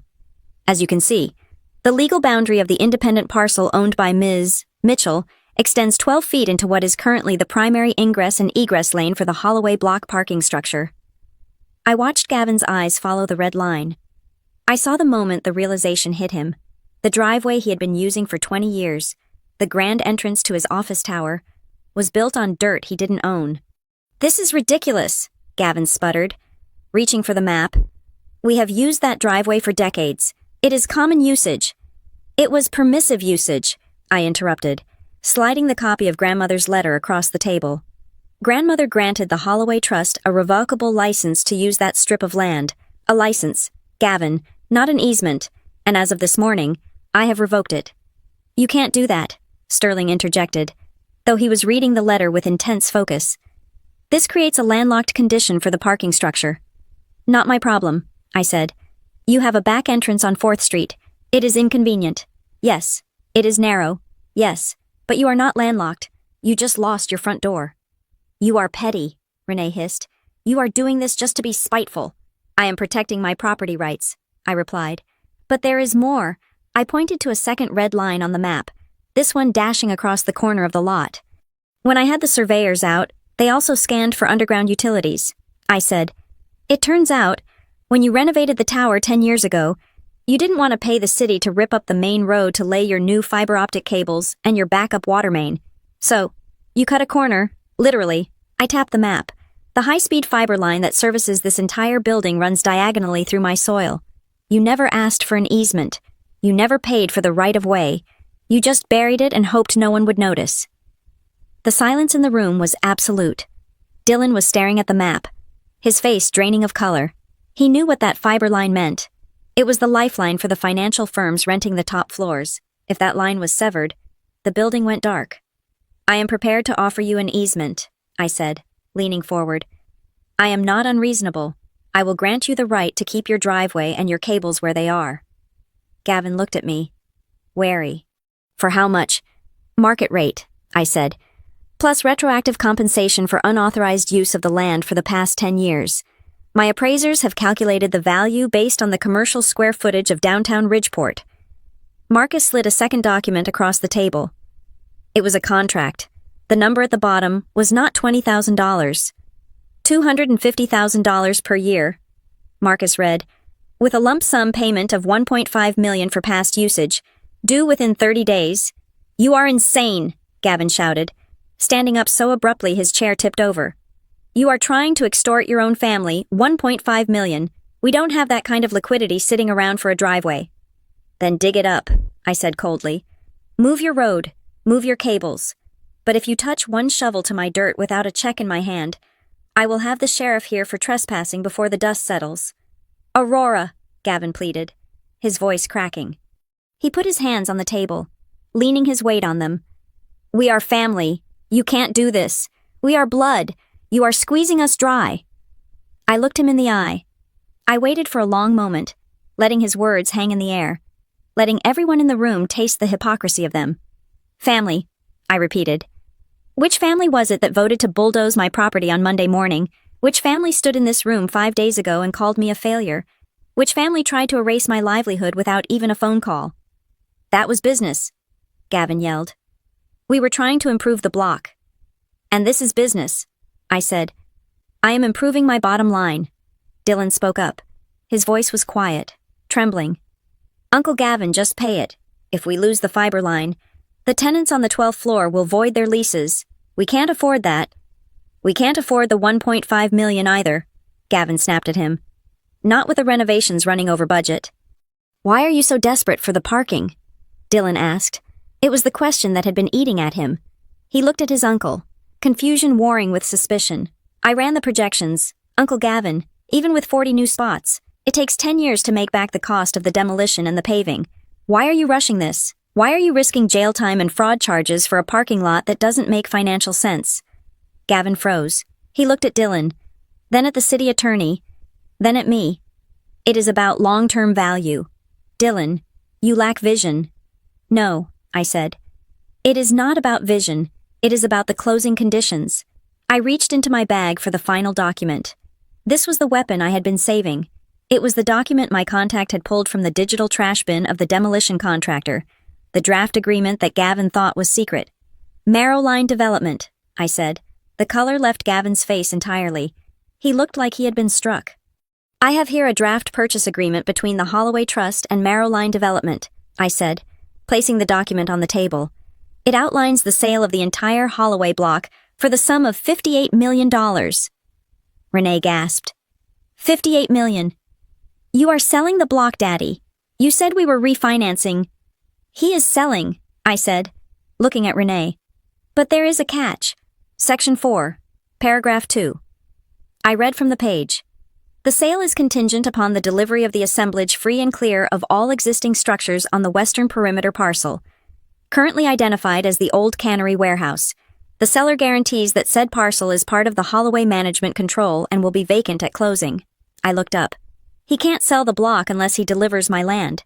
And he can't deliver my land because he doesn't own it. That is why he needed the demolition. He needed to erase the building so he could present a flat, paved lot to the buyers and pretend it was just part of the common area. He was going to sell my property to a developer and pocket the money. That is a lie, Gavin screamed. That is a draft. It was never signed. I never agreed to include your parcel. Ms. Vance, I said, Turning to the city attorney, I am submitting this document into the record. As you can see on the final page, there is an electronic signature dated last Thursday. It matches the metadata of the emails sent from Gavin's office. I held up the page with the digital stamp. He signed a contract to sell property he does not legally possess. He attempted to destroy a structure he does not own to fulfill a fraudulent contract. In legal terms, I believe that is called conversion, and potentially grand larceny. Ms. Vance adjusted her glasses. She looked at the contract, then at Gavin. Her expression was severe. Mr. Holloway, if this document is authentic, you have attempted to mislead a city investigation regarding the demolition permit. You claimed the demolition was for safety and improvement. This evidence suggests it was for financial gain based on a misrepresentation of ownership. It is a fabrication, Gavin shouted, but his voice was thin, hysterical. She forged it. She is good with computers. She made it up. We can have the forensic team verify the server logs. Ms. Vance said calmly, if the email came from your domain, we will know. Dylan stood up slowly. He looked at the contract, then at his uncle. You were going to sell everything, the office, the legacy grandma's work, and you weren't going to tell us. I was saving us, Gavin pleaded, turning to his nephew. The debts are piling up. Dylan, the East Wing is a money pit. Maroline offered a lifeline. I was going to give everyone a share. I was going to take care of you. By stealing from Aurora, Dylan asked. By committing fraud. She wasn't using it, Gavin cried, pointing a trembling finger at me. It is a rusty box. It is nothing. Why should a pile of junk stop a $50 million deal that saves this family? Because it is mine, I said. The room fell silent again. Gavin slumped into his chair, defeated by the weight of the paper on the table. He had been exposed, not just as a bully, but as a failure who was trying to liquidate the family history to cover his own mismanagement. Ms. Vance, I said, I am formally requesting that the city open an investigation into the attempted sale of my property without my consent, and I am requesting that the stop work order be made permanent until this legal dispute is resolved. Granted, Ms. Vance said, making a note on her pad. I will also be forwarding this to the district attorney's office for review regarding the permit application. I stood up. I gathered my maps and my surveys. The offer for the easement stands for 48 hours, I told Gavin. 1.5 million for the back rent, 250,000 a year moving forward. If you don't pay, I cut the fiber line on Friday at noon. We don't have the money, Gavin whispered. Then I suggest you ask your friends at Maroline for a loan, I said. Although, I doubt they will be very happy to hear that the land they wanted to buy is actually an impenetrable fortress owned by the woman you just tried to rob. I walked toward the door. Renee was staring at the table, tears streaming down her face. Her dreams of a real estate empire crumbling. Dylan was looking at Gavin with a mixture of pity and disgust. Gavin didn't look up. He was staring at the map, at the red line that cut across his world. Realizing that the boundary he had ignored for so long was now the wall against which he would be crushed. I opened the door and stepped out into the hallway. Marcus followed me. That was brutal, Marcus said quietly as we walked to the elevator. That was necessary, I replied. You know this isn't over, Marcus warned. Gavin is desperate, and Maroline, if they want that land that badly, they won't just walk away because of a contract dispute. You just poked a much bigger bear. I know, I said. I checked my phone. There was a notification from my security system, a proximity alert at the warehouse perimeter. I stopped. I opened the live feed. The camera showed a black SUV parked just outside the gate. It wasn't Gavin's car. It wasn't the city inspector. The window rolled down, and a man took a picture of my building. Then he looked directly at the camera, as if he knew exactly where the lens was hidden in the rust. Marcus was right. I had checkmated Gavin, but by exposing the Maroline deal, I had forced the real enemy to step out of the shadows. The legal battle was won, but the siege was just beginning. Thursday morning did not begin with the chirping of birds or the gentle hum of traffic. It began with an invasion. I was in the control room, reviewing the overnight server logs. When the perimeter sensors lit up like a Christmas tree, I looked at the external monitors and saw a cavalcade of white SUVs and red trucks swarming the entrance of the Holloway block. It wasn't the police, and it wasn't the demolition crew. It was something far more bureaucratic and, in many ways, far more destructive. It was the fire marshal, the health department, and the electrical safety board. I watched from the screen as Gavin stepped out of the main office tower. He wasn't looking terrified this time. He was smiling. It was a tight, predatory smile. He pointed a finger directly at my warehouse, gesturing emphatically to a man in a white uniform who I recognized as Chief Inspector Vance of the fire department. My phone rang. It was Marcus, my attorney. "Aurora," Marcus said. His voice clipped. "We just got a notification. An anonymous tip was filed late last night claiming that your facility is storing volatile chemical accelerants and operating an unlicensed high-voltage reactor in a residential adjacent zone. They have an emergency warrant to inspect for immediate public safety hazards." "It is Gavin," I said, watching my uncle play the concerned citizen on the monitor. "He is trying to swarm me. If they find one code violation, one loose wire, they can shut the power purely for safety reasons. They are looking for an excuse to pull the meter," Marcus agreed. "If the power goes, your contracts are breached." "Let them in," I said. "Are you sure?" "I am opening the gate now. Tell them to wipe their feet." I hung up and triggered the gate release. Gavin's smile widened as the trucks rolled onto my lot. He thought he had me. He thought that because his buildings were held together with duct tape and prayers, mine must be too. He assumed that industrial warehouse meant dirty. He was about to learn the difference between neglect and camouflage. Chief Vance banged on the steel door. I opened it immediately. Behind him stood 4 other inspectors, clipboards ready, eyes scanning for danger. "Ms. Mitchell," Vance asked, his tone aggressive. "We have reports of hazardous materials." "I have a Class B biological storage license and a Tier 4 electrical permit," I said, stepping aside. "All active, all inspected. Please, come in. The cleanroom protocols require shoe covers, which are available in the vestibule." Vance blinked. He looked at the rusted exterior, then at the gleaming white vestibule. He looked at the shoe covers dispenser. He looked at the digital air quality monitor on the wall that showed fewer particulates than a hospital operating room. They spent 3 hours inside. They checked the fire suppression system. It was a dual-stage halon setup, serviced 2 weeks ago. They checked the electrical panels. Every cable was labeled. Every breaker was digital. And the thermal load was well within the green zone. They checked the chemical storage. The coolant for the servers was stored in double-walled tanks with leak detection sensors. I walked with them, holding my binder of certifications. I answered every question before they finished asking it. I showed them the logs. I showed them the backup generator maintenance schedule. By noon, Chief Vance was no longer aggressive. He was confused. "Ms. Mitchell," Vance said, standing in the main corridor. "This facility is over-engineered. You have safeguards here I usually only see at the airport." "I take safety very seriously, Chief," I said. "As you can see, the volatile accelerants are non-flammable synthetic coolants, and the reactor is a standard backup diesel generator. Currently cold." Vance nodded, signing his clipboard. The complaint was exaggerated, grossly. He turned to leave. I walked them to the door. Outside, Gavin was waiting. He was leaning against his car, arms crossed, expecting to see me being sighted, expecting to see the power company truck pulling my meter. "Well," Gavin called out as Vance stepped into the sunlight, "did you shut it down? Is it safe?" Vance adjusted his hat. He looked at Gavin. Then he looked at the Holloway office tower looming behind him. He looked at the tangle of power lines running from the street pole to the tower's roof lines that were sagging suspiciously. "The warehouse is compliant," Vance said. "In fact, it is the safest structure I have inspected all month." Gavin's face dropped. "That is impossible. It is a ruin. Did you check the wiring?" "The wiring is mil-spec," Vance said. However, Vance turned his body, shifting his attention from my warehouse to Gavin's tower. The other inspectors followed his gaze.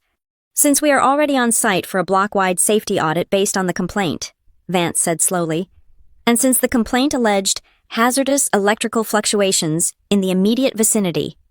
He pointed to the main service box on the side of the Holloway tower. It was rusted shut, and I could see scorch marks around the conduit entry from 20 feet away. "We need to verify the source of the grid instability," Vance said.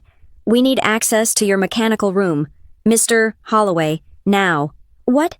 Gavin took a step back. "No, you are here for her, not me." "The warrant covers the affected zone," Vance said, his voice hardening. "That includes the feed infrastructure. Open the panel, or I will have the fire department pry it open." I watched from my doorway as the tables turned with the slow, crushing weight of karma.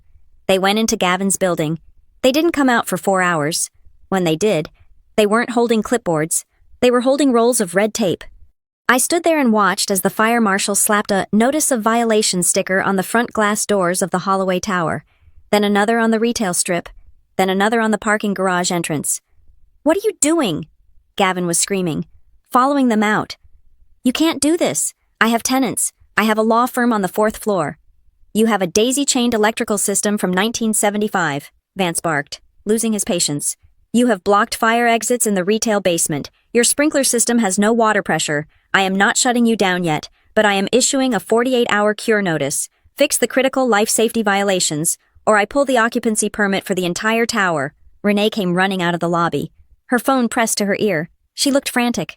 "Daddy," she yelled. "The partners at Henderson Associates are on the line. The fire alarm testing interrupted their deposition. They are saying if the building is red tagged, they are triggering the lease break clause. They are talking about moving out." "Fix it," Gavin roared at her, sweating profusely. "Call the electricians. Call everyone." "We can't fix 40 years of neglect in 48 hours, Renee screamed back, her composure finally shattering. "You said you managed this place. You said it was up to code. It was fine until they showed up." Gavin gestured wildly at the inspectors. I leaned against my doorframe, taking a sip of water. Gavin had called down the thunder to drown me, but he had forgotten that he was the one living in a house made of dry wood. The afternoon descended into chaos for the Holloway family. Electrician vans filled the lot, my lot. Technically, since they were parked on the disputed easement, but I let it slide. I wanted them to spend money. I wanted them to bleed cash trying to patch the sinking ship. But as night fell, the chaos quieted, leaving a tense, vibrating silence over the block. I didn't sleep. I sat in the command chair, watching the thermal cameras. Gavin was desperate. He had tried legal bulldozing. He had tried bureaucratic swatting. Both had failed. When a man like Gavin runs out of legal options, and when he is facing financial ruin, he stops thinking about the law. He starts thinking about direct action. At 2:15 in the morning, the proximity alarm on the south fence chirped. I pulled up the feed. The camera, equipped with low-light night vision, showed a figure moving through the shadows near the transformer box. This wasn't the main city transformer. It was the secondary junction that fed my specific line, the one I had paid to have installed underground, but which surfaced briefly near the property line. The figure was wearing a dark hoodie and carrying a heavy duffel bag. I watched as he knelt by the conduit. He pulled something out of the bag. It was a reciprocating saw. He was going to cut the main power feed. He didn't know about my backup generators, or he didn't care. He just wanted to kill the lights. He wanted to cause the outage that would cost me $200,000 an hour. I reached for the phone to call the police, but then I zoomed in on the figure.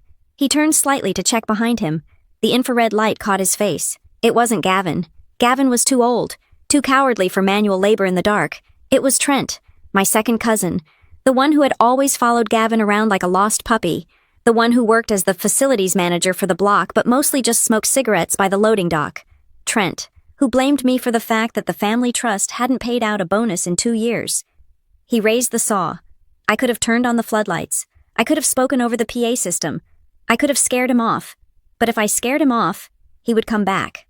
And next time, he might bring fire. I needed this to end. I needed a criminal record. I dialed 911.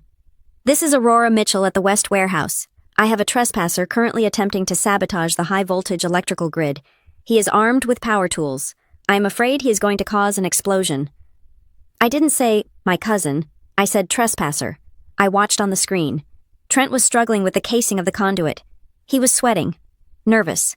The saw blade screeched against the metal, a sound that must have seemed deafening in the quiet night. But the office tower blocked the noise from the street. 3 minutes later, 2 police cruisers rolled into the lot. Lights off. They were efficient. I watched as the officers approached Trent from behind.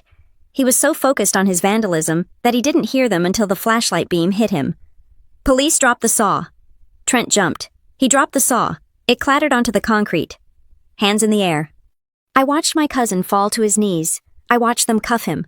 I watched him crying, shouting something about doing it for the family, shouting that she deserves it. I saved the video file. I backed it up to 3 different servers. The next morning, the mood at the Holloway block was funereal. The red tags were still on the doors, and now, one of their own was sitting in a county jail cell, charged with attempted arson, vandalism of utility infrastructure, and criminal trespass. Inspector Rourke was back. He stood in my office, the real office inside the clean zone. not the fake one I kept near the front. He watched the video footage I had handed him. He was silent for a long time. "This is escalating," Rourke said, looking at me. "Your uncle or his lackeys, they aren't just playing dirty anymore, cutting a high-voltage line. He could have killed himself. He could have started a fire that took out the whole block." "Trent isn't smart," I said. "He was following orders." "Can you prove Gavin ordered it?" "Not yet," I admitted. "Trent will likely take the fall. He is loyal to a fault." Rourke shook his head.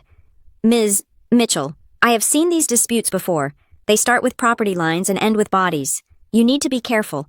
Someone is making this criminal. They are desperate enough to risk felony charges." "I am safe inside," I said. "Are you—" Rourke pointed to the screen. "That conduit he tried to cut. It is outside your perimeter. You can fortify the inside all you want, but you rely on the city for power and water. If they can't get in, they will try to starve you out."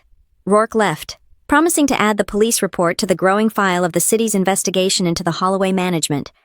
I sat alone in the humming silence of the server room. I felt a strange hollowness. Seeing Trent in handcuffs hadn't felt like a victory. It felt like a tragedy. They were destroying themselves to get to me. My secure phone rang. It wasn't a text this time. It was a voice call. The number was blocked. I hesitated. I had never answered a voice call on this line. It was for emergency texts only. I picked it up. "Mitchell." The voice on the other end was digitally altered, deep and metallic, but the menace was human enough. "You survived the inspectors," the voice said, "and you survived the amateur with the saw." I didn't speak. I triggered the trace program on my laptop, though I knew it would likely bounce off a dozen proxies. "But you are missing the point, Ms. Mitchell," the voice continued. "We don't care about the land. We don't care about your family squabbles. We care about the drive in Rack 4, Slot B." My heart stopped. Rack 4. Slot B. That was the Marrowline encrypted archive. The data I wasn't supposed to look at. The data was just cold storage. "You are drawing too much attention," the voice said. "Police, inspectors, lawyers. You are shining a spotlight on a dark room. We don't like spotlights." "Who is this?" I asked, my voice steady despite the cold sweat on my spine. "You have 24 hours to disengage," the voice said. "Drop the lawsuit against your uncle. Let him sell the land. Let the demolition proceed. We will extract the drive before the walls fall, but the building must go. And if I don't—" "You are safe inside your box, Aurora," the voice said. "But you have to come out sometime. You shouldn't keep that thing in the warehouse.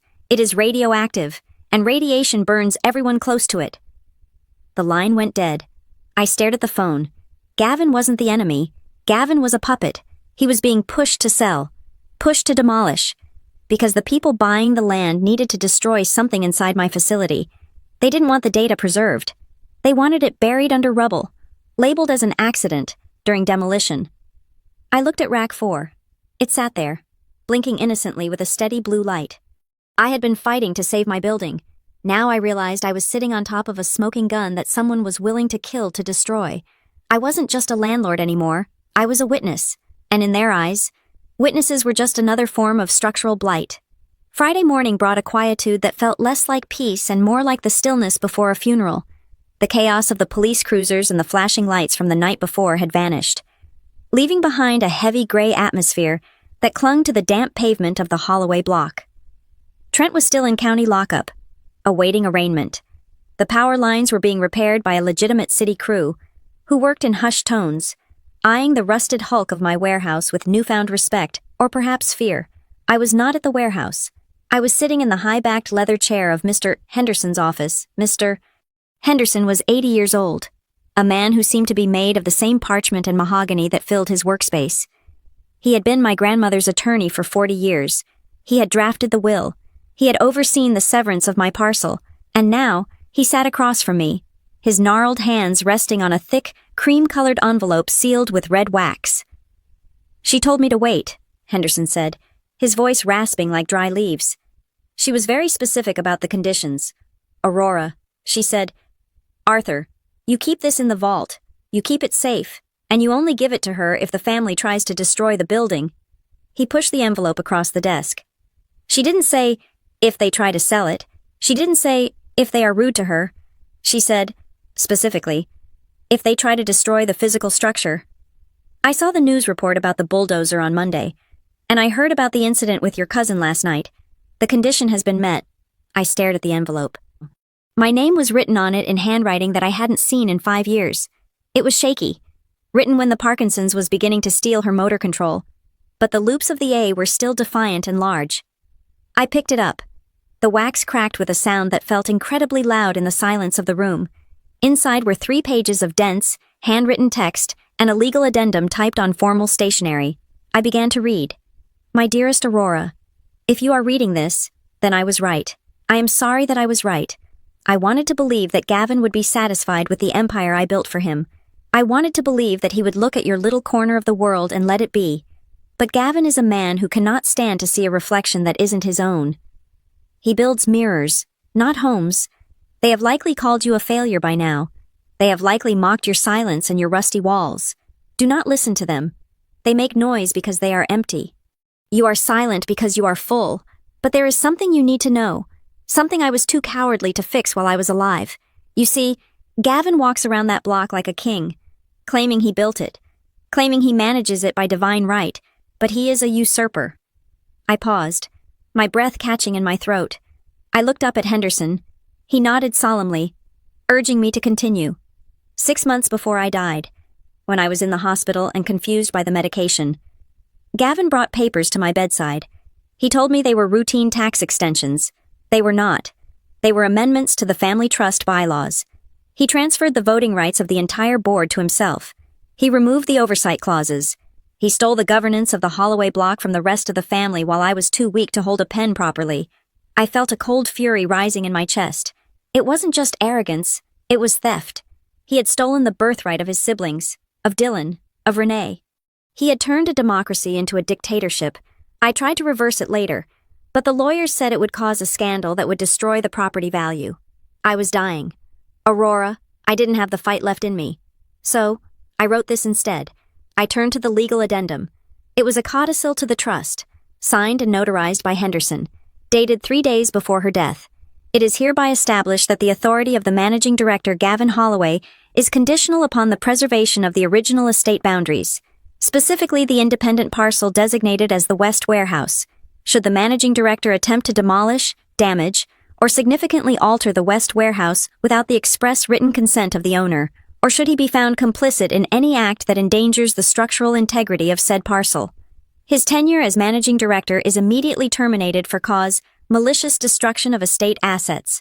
Upon such termination, all voting rights and management authority shall revert immediately to a democratic vote of the remaining beneficiaries. I lowered the paper. It was a dead man's switch.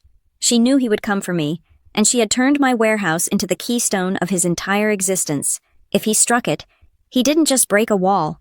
He broke his own throne. There is more, Henderson said softly. Read the postscript. I turned back to the handwritten letter. P.S. Be careful of a company called Marrowline. They came to me 10 years ago. Men in expensive suits with smiles that didn't reach their eyes. They wanted to buy the block then. I threw them out. They didn't want to develop it. Aurora. They wanted to bury something. I don't know what, and I don't want to know. But money that comes that easily usually smells of blood. If Gavin is dealing with them, he is dancing with the devil. I folded the letter. The room seemed to tilt slightly. The connection was complete. Marrowline wasn't new. They had been circling for a decade, and my grandmother had sensed the rot in them long before I found a server rack. Thank you, Arthur, I said, standing up. What are you going to do? He asked. I am going to go to a meeting, I said, sliding the envelope into my bag. And I am going to finish this. The boardroom at the Holloway Tower was different this time. There was no coffee. There were no blueprints. The air conditioning was off because the building was still technically under a partial repair order, making the room stuffy and hot. Gavin sat at the end of the table. He looked 10 years older than he had on Monday. His skin was gray, his eyes bloodshot, the arrest of his nephew, the stop work orders, the looming lawsuit. It had all crashed down on him. Renee was sitting with her arms crossed, staring out the window at the parking lot where her car was parked on my land. Dylan was looking at his hands. When I walked in, nobody spoke. They expected me to gloat. They expected me to demand the $1.5 million. I didn't sit down. I walked to the center of the room and placed the letter on the table.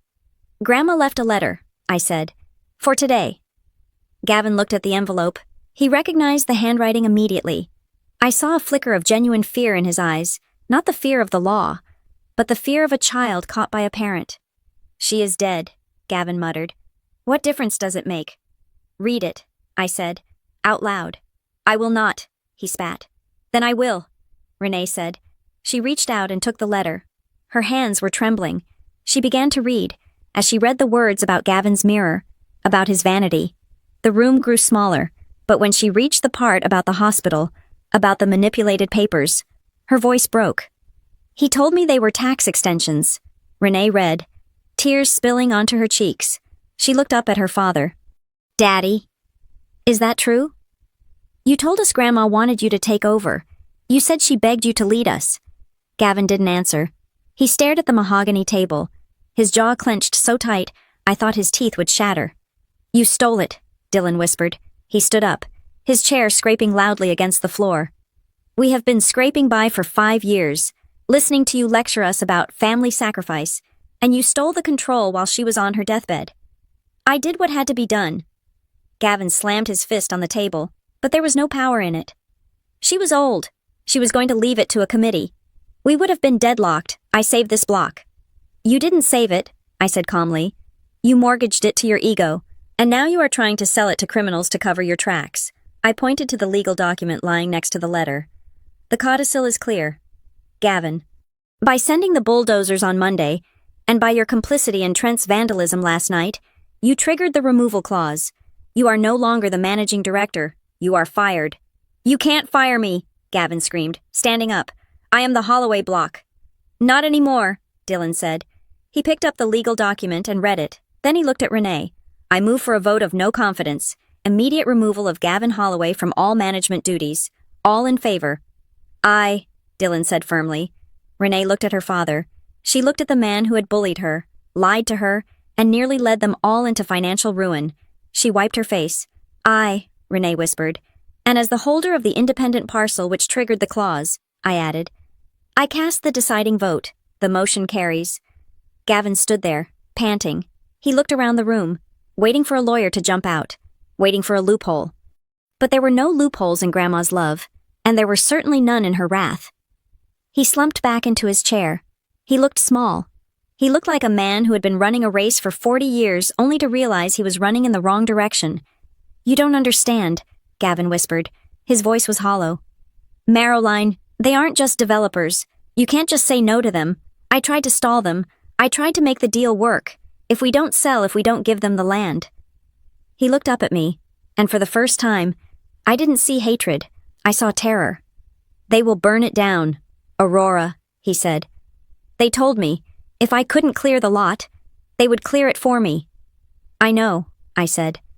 "Grandma warned me about them in the letter." I tapped the postscript. "She refused them 10 years ago," I told the room. "She said they were dirty. She protected this block from them, and you invited them in for dinner." Renee looked at the letter again. "She knew. She knew about Marrowline. She knew everything," I said. "She knew that some money costs too much." The silence that followed was different. It wasn't the silence of conflict. It was the silence of a vacuum. The power structure of the family had evaporated in 5 minutes, replaced by the crushing reality of what Gavin had unleashed. I looked at my cousins. Dylan looked liberated, but frightened. Renee looked heartbroken. They weren't my enemies anymore. They were just collateral damage. "I am dropping the lawsuit for the easement," I said quietly. "I am not going to charge the family $1.5 million, and I am not going to cut the fiber line." Dylan looked up, surprised. "Why?" "Because Grandma didn't leave me the warehouse to destroy the family," I said. "She left it to me to save it, and right now, we have a bigger problem than parking spaces." I turned to leave. I had what I wanted. I had my vindication. I had the truth. But as I walked toward the door, I felt the weight of Gavin's words. "They will burn it down." The phone call from the night before echoed in my head. "You shouldn't keep that thing in the warehouse." I stopped at the door and looked back at Gavin. He was holding his head in his hands. "Gavin," I said. He looked up. "The threat?" I asked. "The anonymous tip about the chemicals, the push to demolish, was that all you—" He shook his head slowly. "I filed the permit, I hired the crew, but the tip, the pressure on the city inspector, the call to the fire marshal that wasn't me, I don't have that kind of pull at City Hall. I know, I said. I walked out. The realization hit me as I stepped into the elevator. The anonymous voice on the phone. The hacking of the city database that Inspector Rourke had found. The speed of the demolition permit. It wasn't Gavin. It had never really been Gavin. He was just the greedy, useful idiot that Marrowline had used to open the door. I pulled out my phone. I had a missed message from the secure line. Subject perimeter breach attempted. Time. 10:45 a.m. Status failed. They had tried to get in while I was at the meeting. Grandma's letter had given me the weapon to defeat my family, but it had also given me the final clue to the real war. Marrowline wasn't interested in a mixed-use high-rise. You don't hack city servers for condos. You don't threaten to burn down a block for retail space. They were coming for the drive, and now that Gavin was out of the way, they had no one left to hide behind. The buffer was gone. I walked out to my car. The warehouse stood across the lot, silent and ugly and defiant. It had survived my family's neglect. It had survived Gavin's greed. But now, it was about to face the thing that had been hunting it for 10 years. I wasn't just fighting for my property anymore. I was fighting the ghost that Grandma had refused to let in the door. The hearing on Monday morning was not held in a small, dusty back room because of the public interest generated by the police activity and the sheer scale of the alleged zoning fraud. The city council moved the proceedings to the main municipal chamber. It was a room of polished oak and high ceilings, designed to make citizens feel small and the law feel large. But what surprised me most wasn't the venue, it was the noise. Reporters were there, not just the local Ridgeport Gazette, but a crew from the state capitol news station. The story of a zombie warehouse that turned out to be a high-tech fortress had leaked, likely thanks to the gossip network of the police officers who arrested Trent. The headline, Family Feud or Corporate Conspiracy, was already trending on local social media. I sat at the plaintiff's table with Marcus. On the other side sat Gavin, looking shrunken in his suit, flanked by his lawyer, Sterling. But there was a third table today. At this table sat two men in charcoal gray suits who looked like they had been manufactured in a boardroom rather than born. They were the legal counsel for Marrowline Development. The presiding officer, a stern woman named Commissioner Holloway, no relation, thankfully banged her gavel. The sound cut through the murmur of the press gallery like a gunshot. We are here to review the emergency injunction regarding the demolition permit for Parcel 4B, Commissioner Holloway announced, and to address the counterclaims of fraudulent filing and endangerment of public safety. Let the record show that the stop work order remains in effect. She looked over her glasses at Gavin. Mr. Holloway, your team filed an affidavit stating the structure was, and I quote, a structurally unsound hazard inhabited by vermin. Do you stand by this assessment? Gavin opened his mouth, but Sterling put a hand on his arm. My client relied on third-party reports. Commissioner, if those reports were in error, they were not in error, I said, standing up. They were lies.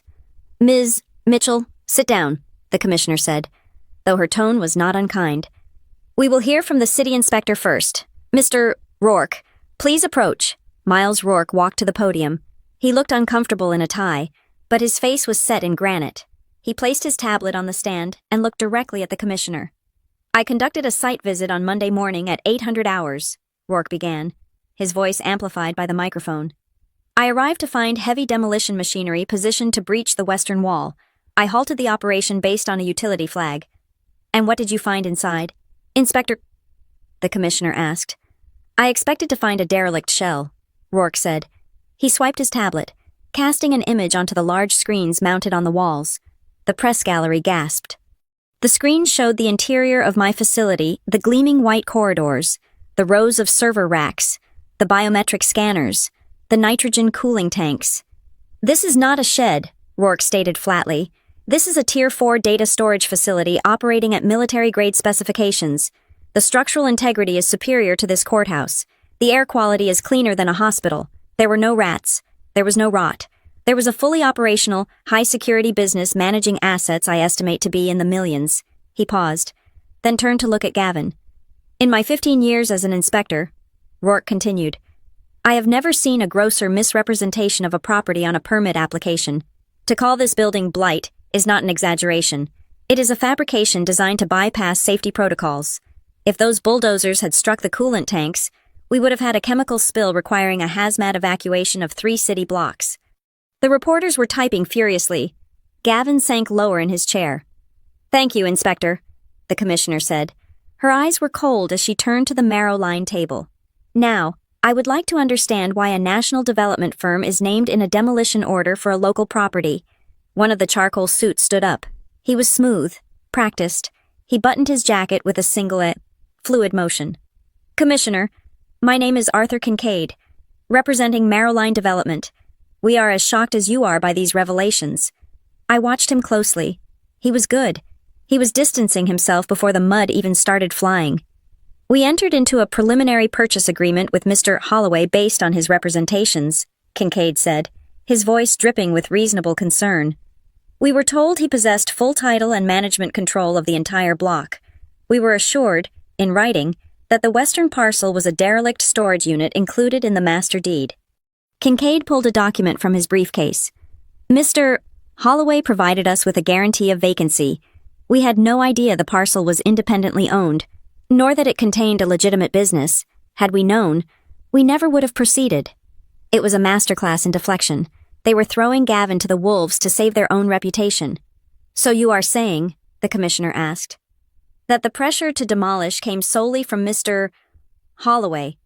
"Absolutely," Kincaid said. "We simply wanted a clear title. How he achieved that was his responsibility." "Objection," Marcus said, standing up.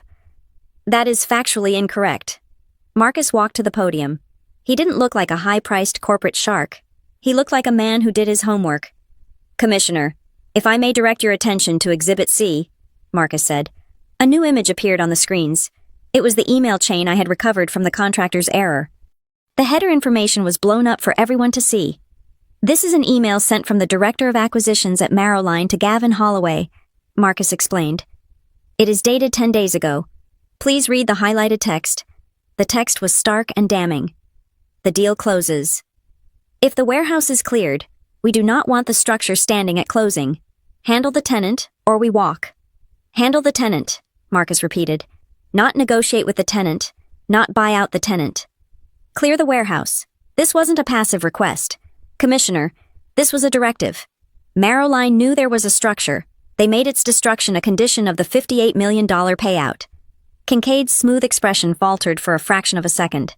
"And," Marcus added, "we have metadata from the digital signature on the draft contract. It shows that Marrowline's legal team accessed the file 17 times. One of those access logs is timestamped directly after the demolition permit was filed. They were monitoring the progress of the destruction in real time." The room buzzed. The narrative was shifting. This wasn't just a greedy uncle. This was a corporate hit job. "Mr. Holloway," the commissioner said, turning back to Gavin. "Is this true? Did Marrowline instruct you to demolish the building to secure the funding?" Gavin looked at Kincaid. He saw the cold, dead stare of the corporate lawyer who was ready to bury him. He looked at me. He saw the niece he had underestimated. Then he looked at Dylan, who was sitting in the front row of the gallery, holding a stack of ledgers. Gavin's voice cracked. "I needed the money." Dylan stood up. He didn't ask for permission. He walked through the gate and placed the ledgers on the plaintiff's table. "Commissioner," Dylan said, his voice trembling but loud enough to be heard, "I am the accountant for the Holloway Trust. These are the books." "Mr. Holloway, you are not a witness," the commissioner warned. "I am a witness to the motive," Dylan said. "My uncle has been hiding the insolvency of the trust for 2 years. We are 3 months away from bankruptcy. The renovations on the East Wing were over budget by $2 million. He didn't just want to sell. He had to sell." Dylan pointed at Gavin. "He told me he was saving the family, but he was going to sell the land out from under Aurora to do it. He knew he didn't own it. He just hoped that if he knocked the building down fast enough, nobody would check the survey lines until the check cleared." Renee, sitting next to Dylan, looked like she was going to be sick. The reporters were turning their cameras on her now. The golden girl of the real estate family was now the sister of a whistleblower and the daughter of a fraud. "Ms. Holloway," a reporter shouted from the back, "did you know about the insolvency?" Renee stood up. She looked at Gavin. She saw a man who had lied to her every day for 2 years. "No," Renee said, her voice shaking. "I didn't know." She stepped away from the defense table. She walked over and stood next to Dylan. It was a small movement, 5 feet of carpet, but it was a canyon. She had chosen. She was saving herself. Yes, But she was also abandoning the sinking ship that was Gavin Holloway. Gavin was alone. "This is a conspiracy," Gavin whispered, but nobody was listening. "Mr. Holloway," the commissioner said, her voice icy. "Based on the testimony of the inspector, the evidence of the emails, and the financial motive presented, I am referring this matter to the district attorney for criminal fraud charges. I am also levying a fine of $50,000 against the Holloway Trust for filing false permits." She turned to Kincaid. "And Marrowline Development will be receiving a subpoena regarding their role in soliciting illegal demolition." Kincaid didn't flush. He simply gathered his papers. "We will cooperate fully. Commissioner, we were misled." "You were not misled," I said. The room went quiet. I hadn't raised my voice. I spoke with the calm, flat affect of someone discussing the weather. "You didn't want the land," I said to Kincaid. "You have bought 3 other blocks in this city and left the old structures standing for months. You preserve facades. You integrate history. But for my warehouse, you demanded immediate clearance." I walked toward the rail. "You don't care about the parking," I said. "You don't care about the square footage. You wanted to erase me." "Ms. Mitchell," Kincaid said, smiling tightly, "you are being dramatic. It is a standard closing condition." "It is a sanitize order," I corrected. "You knew what was inside, or rather, you knew what specific drive was sitting in my server rack, and you couldn't afford for it to survive a sale." "Commissioner," Kincaid said, looking bored, "this is conspiracy theory territory. We are a real estate firm." "Are you?" I asked. I turned to the commissioner. "Your Honor, yesterday my facility received a threatening phone call. The caller demanded I drop this lawsuit and allow the demolition. They threatened to burn the building down if I didn't comply. They mentioned specific details about the data inside my facility details that are not public record." The commissioner frowned. "A threat? Did you report this to the police?" "I reported it to my own security team," I said. "We traced the call. And the number was a burner," I admitted. "Untraceable by standard means." Kincaid let out a short, mocking laugh. "So, a phantom call. Very convenient. However," I continued, ignoring him, "the voice print I ran through an audio analysis algorithm. I stripped the modulation. I pulled a USB drive from my pocket. I didn't recognize the voice," I said. "But the background noise. The algorithm picked up a distinct frequency in the background, a specific hum. It is the sound of the HVAC system used in only one building in this city." I pointed at Kincaid. "It is the sound of the air conditioning in the Marrowline executive offices on 4th Street. I said. "I know, because I consulted on the installation of that system 5 years ago." The silence in the room was absolute. "That is absurd," Kincaid said. But for the first time, he shifted his weight. He stopped smiling. "Commissioner," I said, "I am submitting the audio file and the spectral analysis into evidence. The call came from inside their building. They tried to intimidate a witness. They tried to coerce the destruction of evidence." The commissioner looked at the USB drive in my hand like it was a weapon. "Mr. Kincaid," she said slowly, "if this evidence links your firm to witness intimidation—" "It is a fabrication," Kincaid snapped, losing his cool. "She is a tech wizard. She could have faked it." "Then let the forensics team analyze it," I said. I looked at Gavin. He was staring at me, his mouth open. He realized now that he wasn't the villain. He was just the pawn. The real monster was the man in the charcoal suit standing next to him. "You see, Uncle Gavin," I said softly, "they didn't want your land. They wanted to kill my business. And they used you to pull the trigger." The reporters were shouting questions now. The flashbulbs were blinding. "Order." The commissioner banged her gavel. "Order." She looked at me. "Ms. Mitchell, submit the drive. This hearing is recessed until 2 o'clock. I want the police to take custody of this evidence immediately." She pointed her gavel at Kincaid. "And you, counselor, are not to leave this building." Kincaid glared at me. It wasn't a corporate glare anymore. It was a look of pure, unadulterated malice. I turned to Marcus. "We need to go." "Why?" Marcus whispered, packing his briefcase frantically. "You just won." "No," I said, watching Kincaid tap something on his phone under the table. "I just backed them into a corner. Legal threats are one thing, but I just proved they are criminal. They aren't going to wait for the next hearing." I looked at my phone. A notification popped up from my security system. Alert power grid failure. Main supply cut. Alert backup generators engaged. Alert perimeter sensors offline in Sector 4. "They just cut the power," I told Marcus. "The real power, not just the switch." "What does that mean?" "It means," I said, grabbing my bag. That while Kincaid was distracting us here, someone else went to the warehouse. They aren't trying to buy it anymore. They are going to try to take it by force. I looked at Dylan and Renee. They were staring at me, lost in the wreckage of their family legacy. If you want to save what is left of this family, I told them, stay here. Keep the cameras on Gavin. Keep him safe. Where are you going? Dylan asked. I have to go home, I said. I have a breach. I ran out of the courtroom, pushing past the reporters. The legal battle was a diversion.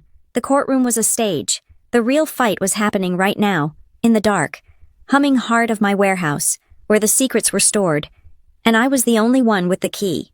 The breach at the warehouse did not end in an explosion. It ended with the silent, digital snap of a trap closing. When I arrived back at my facility on Monday afternoon, the police were already putting a man in the back of a cruiser. He was not a family member. He was a private contractor carrying an electromagnetic pulse device, a tool designed to wipe hard drives without leaving a physical trace. But he had made a mistake. He had cut the power, assuming the cameras would die. He did not know about the independent battery backups concealed in the fence posts. I had his face.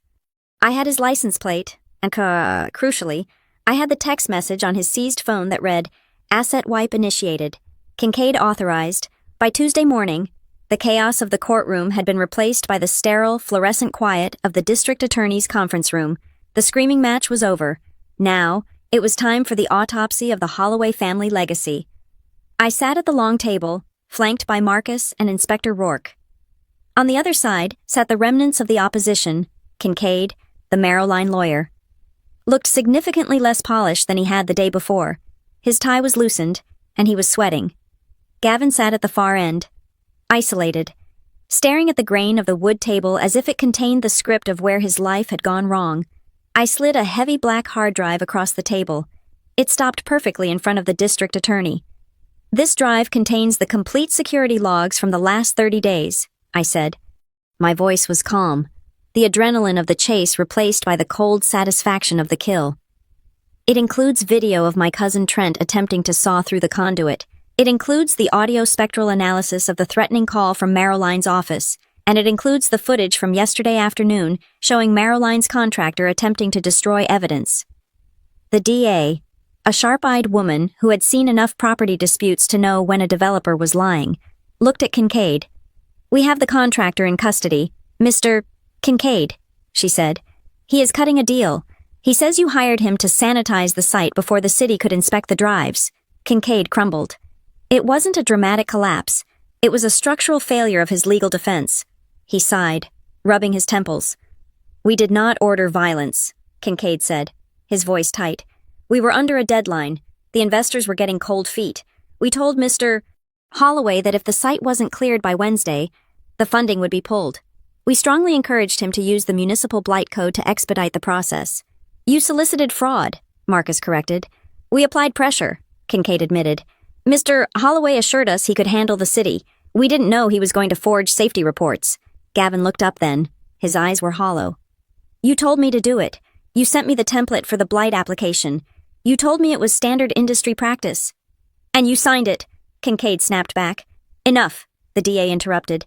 She turned to me.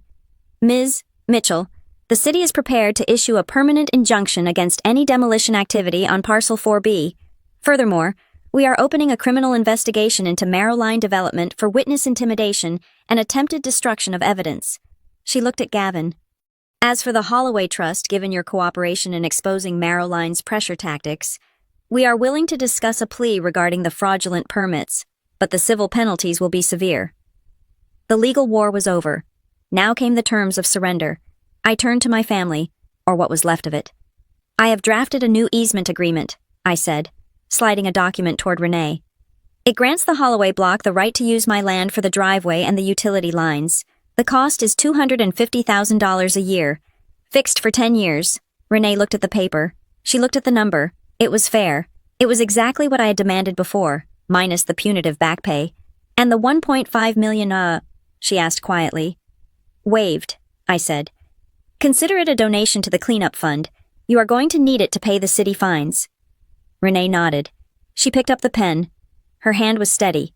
She signed her name on the line that said, Managing Director. Gavin flinched when he saw her sign. He had lost his title in the boardroom vote, but seeing it on paper made it real. He was no longer the king of the block. He was just a tenant in a building he used to rule. "There is one more condition," I said. I looked at Gavin. "You are done," I said to him. "Not just as director. You are done with me. You do not step foot on my parcel. You do not speak to my staff. You do not even look at my fence. If you violate this restraining order, I will trigger the penalty clause in the easement, and I will bankrupt this block in 24 hours. Gavin didn't argue. He didn't bluster. He simply nodded, a slow, defeated motion. The arrogance had been bulldozed, leaving only a tired old man who had gambled his family on a lie and lost. "We accept," Renee said. The meeting adjourned. Kincaid was escorted out by police officers to give a formal statement. Gavin left alone, walking out the door without looking back, a ghost fading into the hallway. I stayed behind to gather my files. Dylan and Renee lingered. Dylan walked over to me. He looked exhausted, but for the first time in years, he didn't look sweaty or nervous. He looked clear. "Aurora," he said. I stopped packing my bag. I didn't smile. I waited. "I went through the books again last night," Dylan said. "Gavin was skimming from the maintenance fund to pay the interest on the loans. We would have lost the whole block in 6 months if you hadn't stopped the sale. Marrowline was going to strip the assets and liquidate us." He took a breath. "You didn't just save your warehouse. You saved the legacy. I am sorry I didn't see it. I am sorry I thought you were the failure." It was a real apology. There was no but, no however, no request for a loan attached to the end of it. "Thank you, Dylan," I said. Renee stepped forward. She looked at me with a strange expression respect, mixed with a healthy dose of fear. "We are going to rebrand," Renee said. "Transparent management. No more secrets. We are going to fix the code violations. It will take time. But we can do it." She hesitated. We could use a consultant. Someone who understands infrastructure. If you ever wanted to." "No," I cut her off. I zipped up my bag. "I am not your consultant, Renee, and I am not your partner. I am your neighbor. I am the independent parcel on the edge of your map. We can be civil. We can be family at Thanksgiving, but business is business." I slung my bag over my shoulder. "Don't try to integrate me. Don't try to fix me. Just respect the fence line, and we will get along fine." Renee nodded. She understood. I didn't want their love, and I didn't need their validation. I just needed them to understand that I was not something to be paved over. I walked out of the city hall and into the bright sunlight. The air smelled of rain and exhaust, the perfume of the city. I drove back to the warehouse. The stop work order was still taped to the door, but now it was joined by a new sign, posted by the City Protected Infrastructure, Critical Facility. I unlocked the steel door and stepped inside. The transition was immediate. The noise of the world vanished, replaced by the steady, rhythmic hum of the cooling fans and the soft beep of the server stacks. The air was cool and clean. The lights blinked in their reassuring patterns, green and blue, a constellation of data that was worth more than all the bricks and mortar outside. I walked down the white corridor. I checked the monitors. The breach was sealed. The data was secure. The client in the sub-basement had sent a single message: contract renewed, payment transferred. I stood in the center of my fortress. Outside, the corrugated metal was still rusted. The weeds still grew through the cracks in the concrete. To the passing cars, it still looked like a blight, a failure, a forgotten piece of junk. But I knew better. The door opened behind me. It was Inspector Miles Rourke. He had come to do a final sign-off on the safety protocols. He stood in the doorway, looking at the rows of servers, then back at me. "You know," Rourke said, tapping his tablet, "I have closed 1,000 cases in this city. Usually, they end with a fine or a demolition. It is rare that I get to save something." He walked over to the wall and placed a new certification sticker on the panel. It was a gold seal. Passed. "I stopped this case," Rourke said, looking me in the eye, "because I found the real operating file, the one people try to bury. It is easy to knock down a building, Ms. Mitchell. It is easy to knock down a person, but it is very hard to knock down the truth once it is running on backup power." He smiled, a tired, genuine smile. "You keep it running, Aurora." "I intend to," I said. Rourke left, the heavy steel door clicking shut behind him, the lock engaged with a solid thud. I was alone. The bulldozers had gone, the lawyers had gone, the family had retreated to their tower to lick their wounds. I looked at the screen. The system status read 100% operational. They had brought heavy machinery to break me. They had brought lies and lawsuits and threats, but they had forgotten the most important rule of construction before you tear something down. You better be damn sure you know what is holding it up. They never touched the warehouse, the metal never bent, the glass never broke. But the truth. The truth had hit them squarely in the chest, and it didn't need a permit, and it certainly didn't need a bulldozer.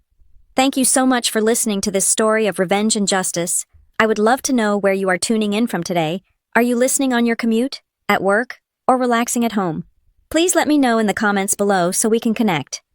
If you enjoyed seeing Aurora protect her empire, please subscribe to the Maya Revenge Stories channel, like this video, and hit that hype button to help this story reach even more people.